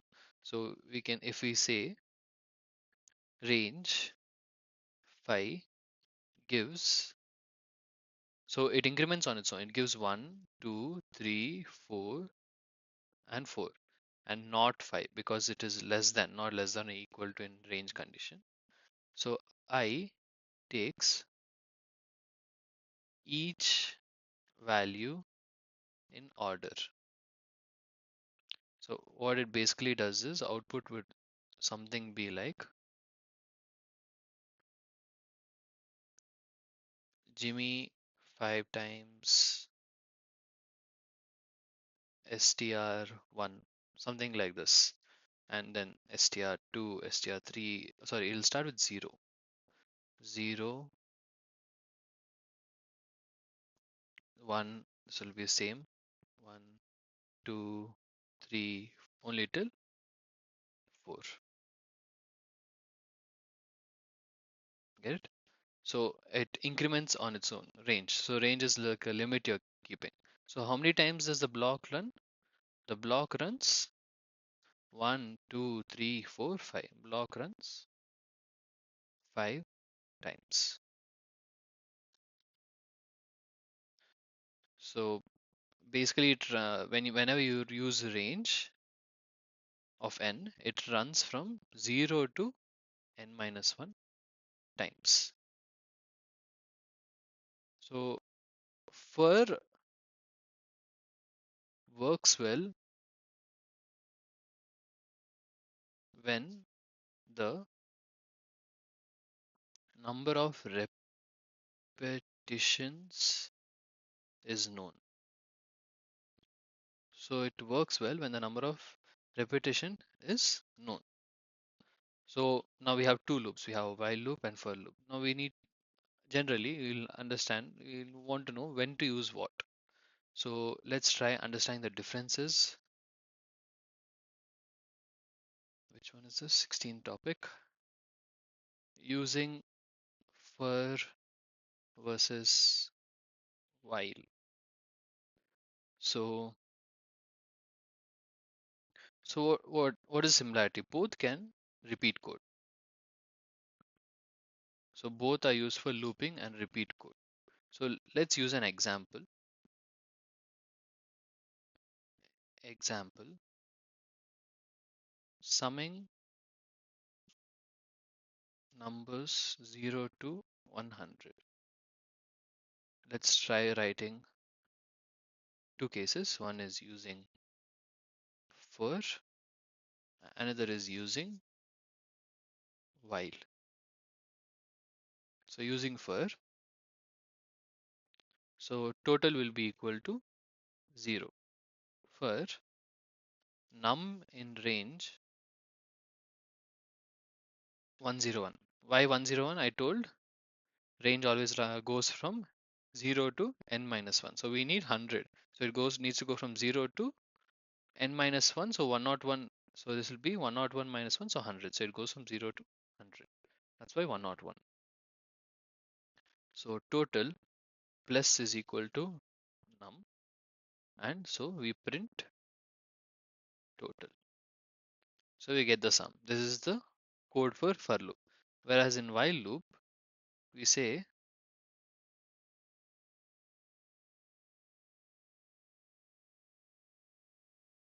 print.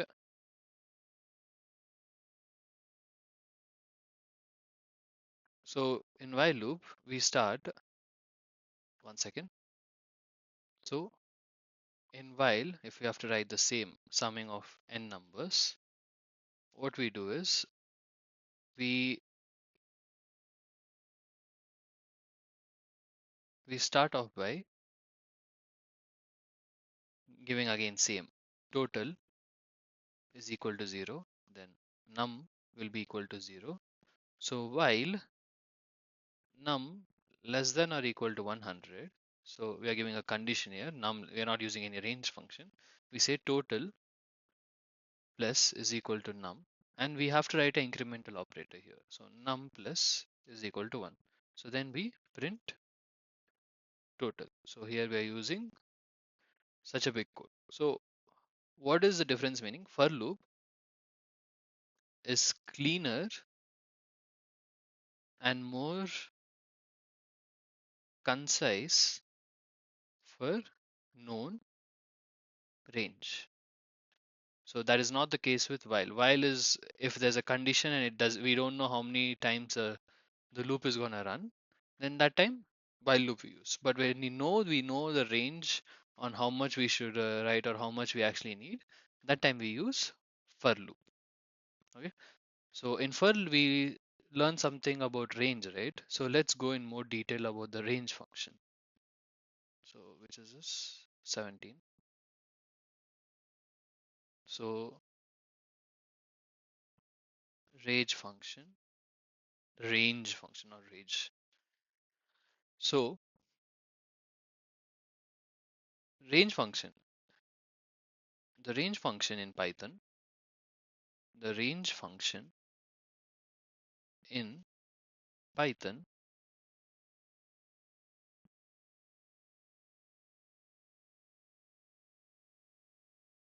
lets you control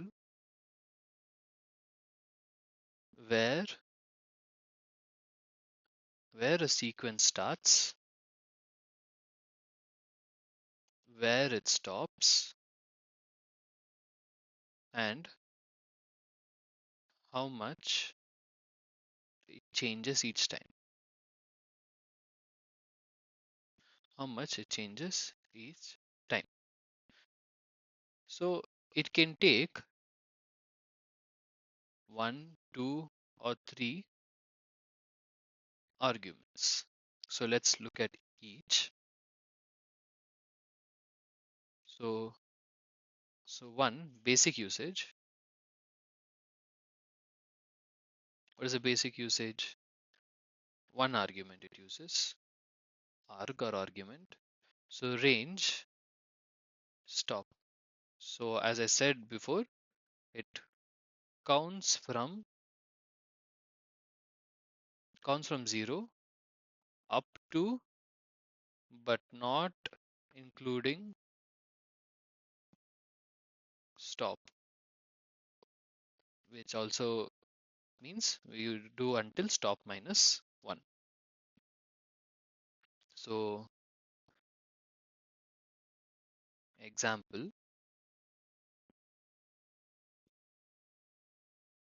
for I for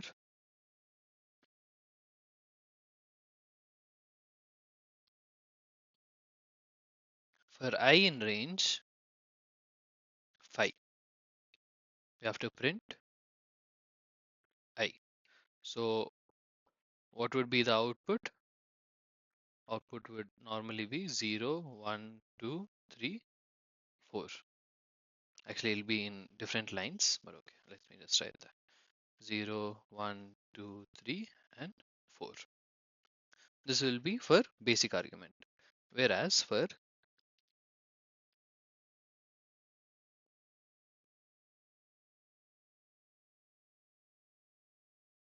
two arguments.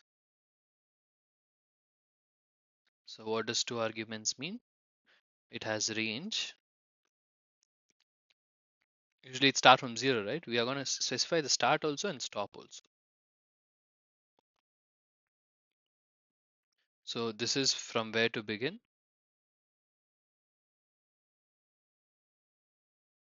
and this is where to stop.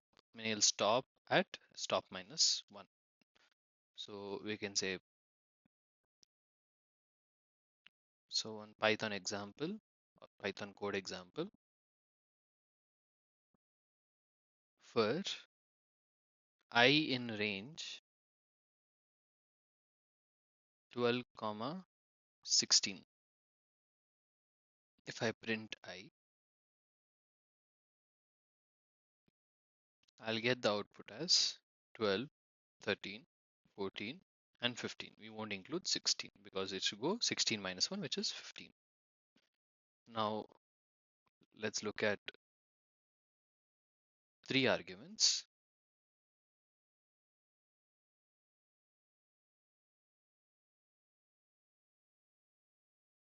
Three arguments. What does this contain? Three arguments. Range. In range it'll have start, it'll have stop, then it'll have step. Step, what does step mean? Step is basically the amount added or subtracted if negative each time. So as you can see above,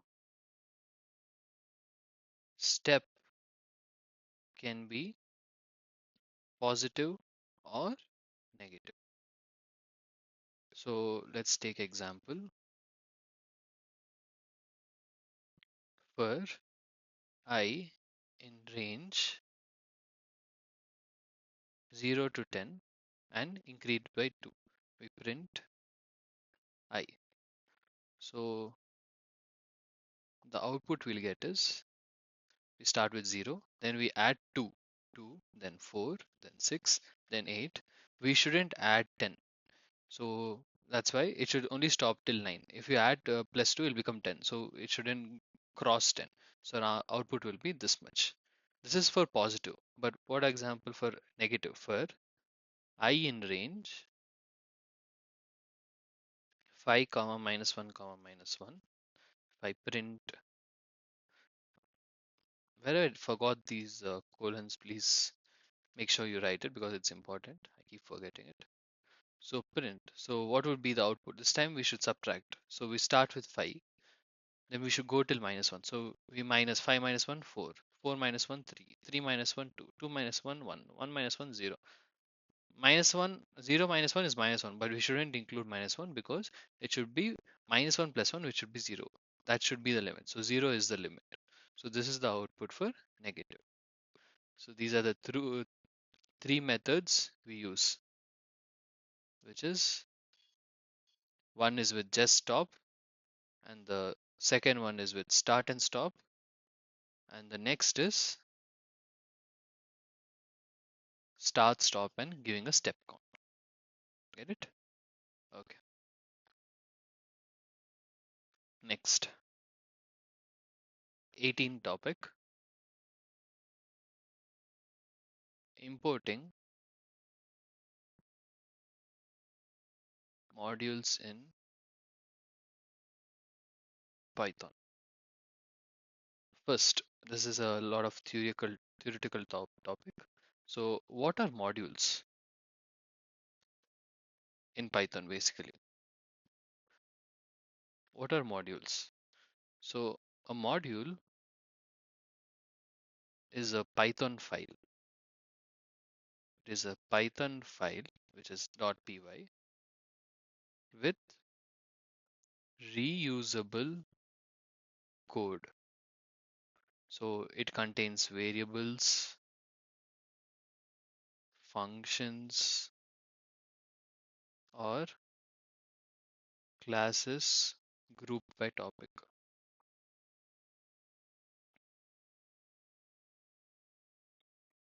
So next,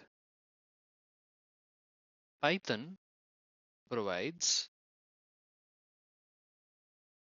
many useful modules in its standard library. So this is predefined or pre-installed with Python when you download it already. So for examples, random, math, and sys. So what does random module do? it is used for random number functions. So what does math do? For mathematical operations.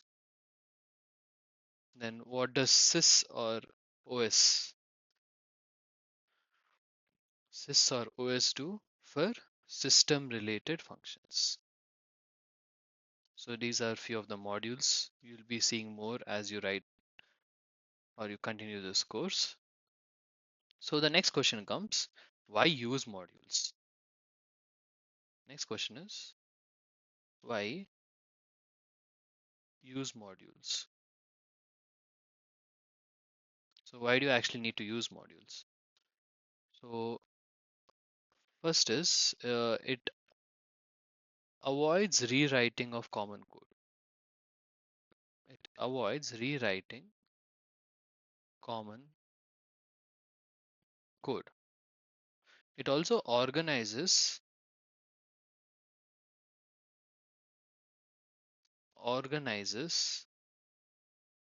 programs, organizes programs, and it gives access. It gives access to extra functionality such as math, doing mathematical functions, random number, OS tools, etc. So these are the extra functionality it will be providing us.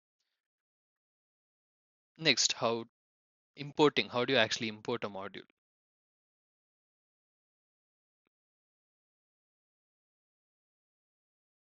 Importing a module. So the syntax will be something like import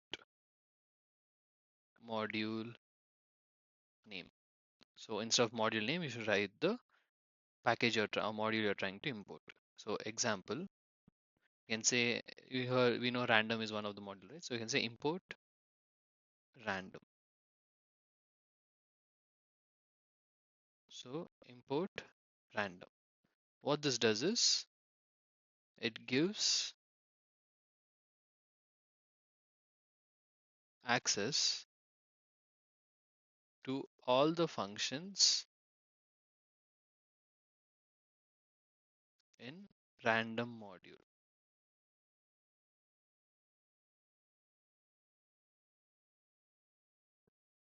So with using random module,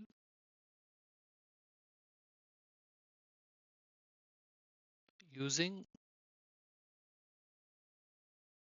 module function, so each module has their own set of functions. So we can call it by saying random dot randit is one of the function. Randint 1 comma 10. So the random part tells Python where to look for randint. So this random part tells Python where to look for randint. So we can also importing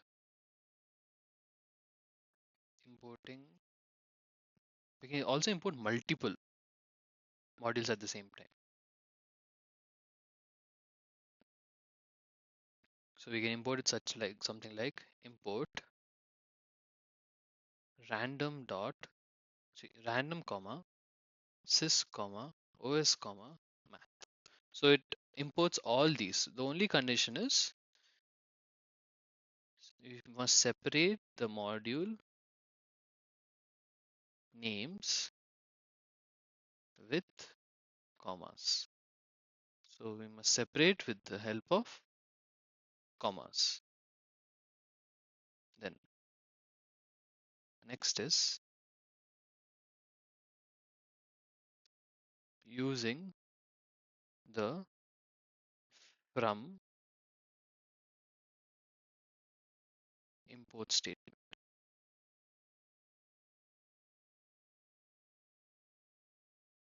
So the syntax is for the from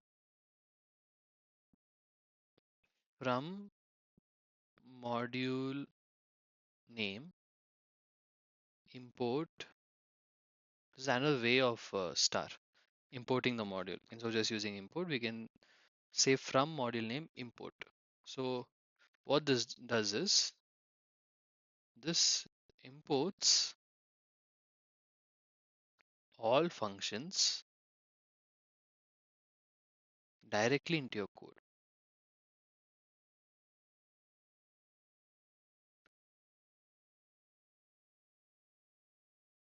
So when you do this, you don't need to specify something like random dot randit. You can directly use randit. For example, from random import star print randint 1 to 10. So with this we can see the random prefix is not required.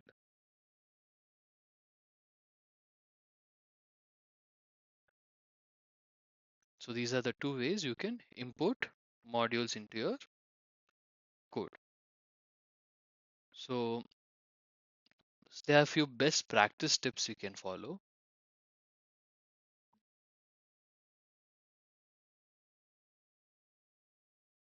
These are all the options, but some developers suggest this. You can always do whichever supports you. Using import random or module name is better for code clarity. It's better for code clarity. It's clearer where each function comes from. So I mean, when you say something like random dot randit, you know that this is coming from random. Otherwise, you just import it directly to your code and you just use random. You don't know which module it's coming from. Avoid. It also avoids name conflicts. If two modules have functions with the same name. So we have learned all about the modules. We have seen. So let's just for an overview, let's write an example program.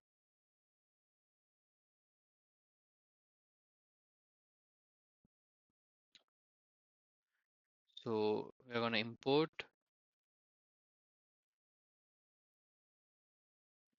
random. So we're going to do it neatly. Import random for I in range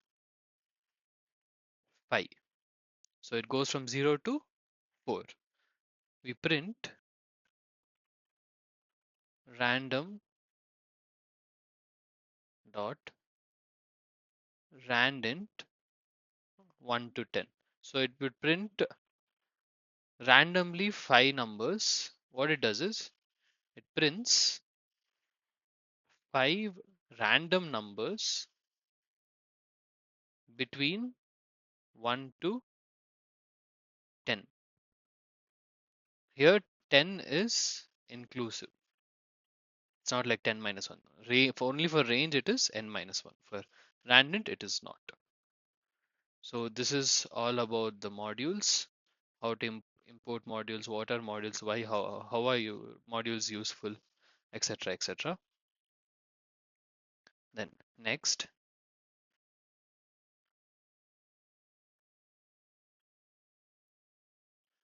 the 19th topic, ending a program early with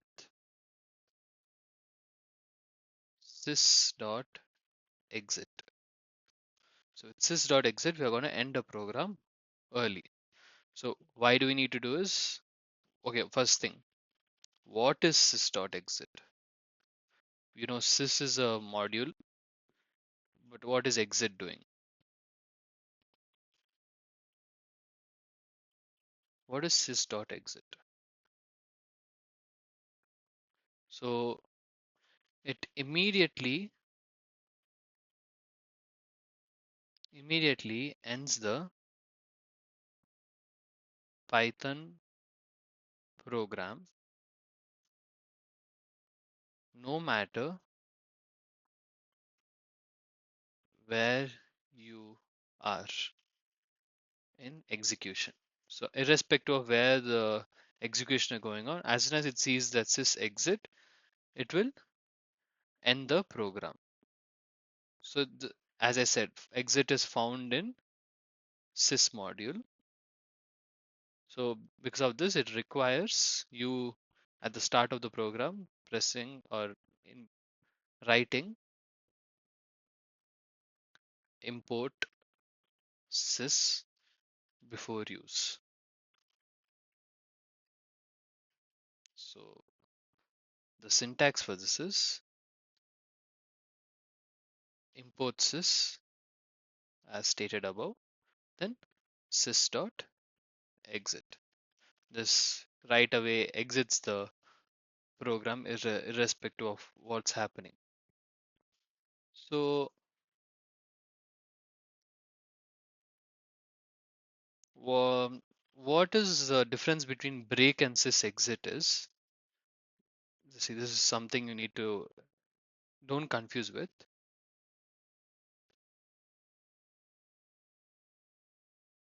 Don't confuse with. So what break does is stops a single loop. Stops a single loop. And what return does is exits a function. And what sys.exit does is fully ends the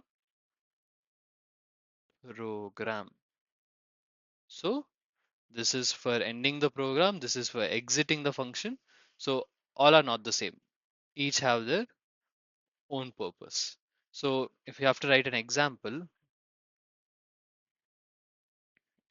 program. So first you import sys, then while true, print type exit to exit, then you response will be equal to input if response is equal to exit. So if the user types exit, then sys dot exit, we just exit the whole program. Then print you typed plus response plus, see, after if suppose this part becomes true and this executes, this this line won't even execute. So this only executes if this is false and it goes directly to this line. So it will say you typed plus response, you typed response.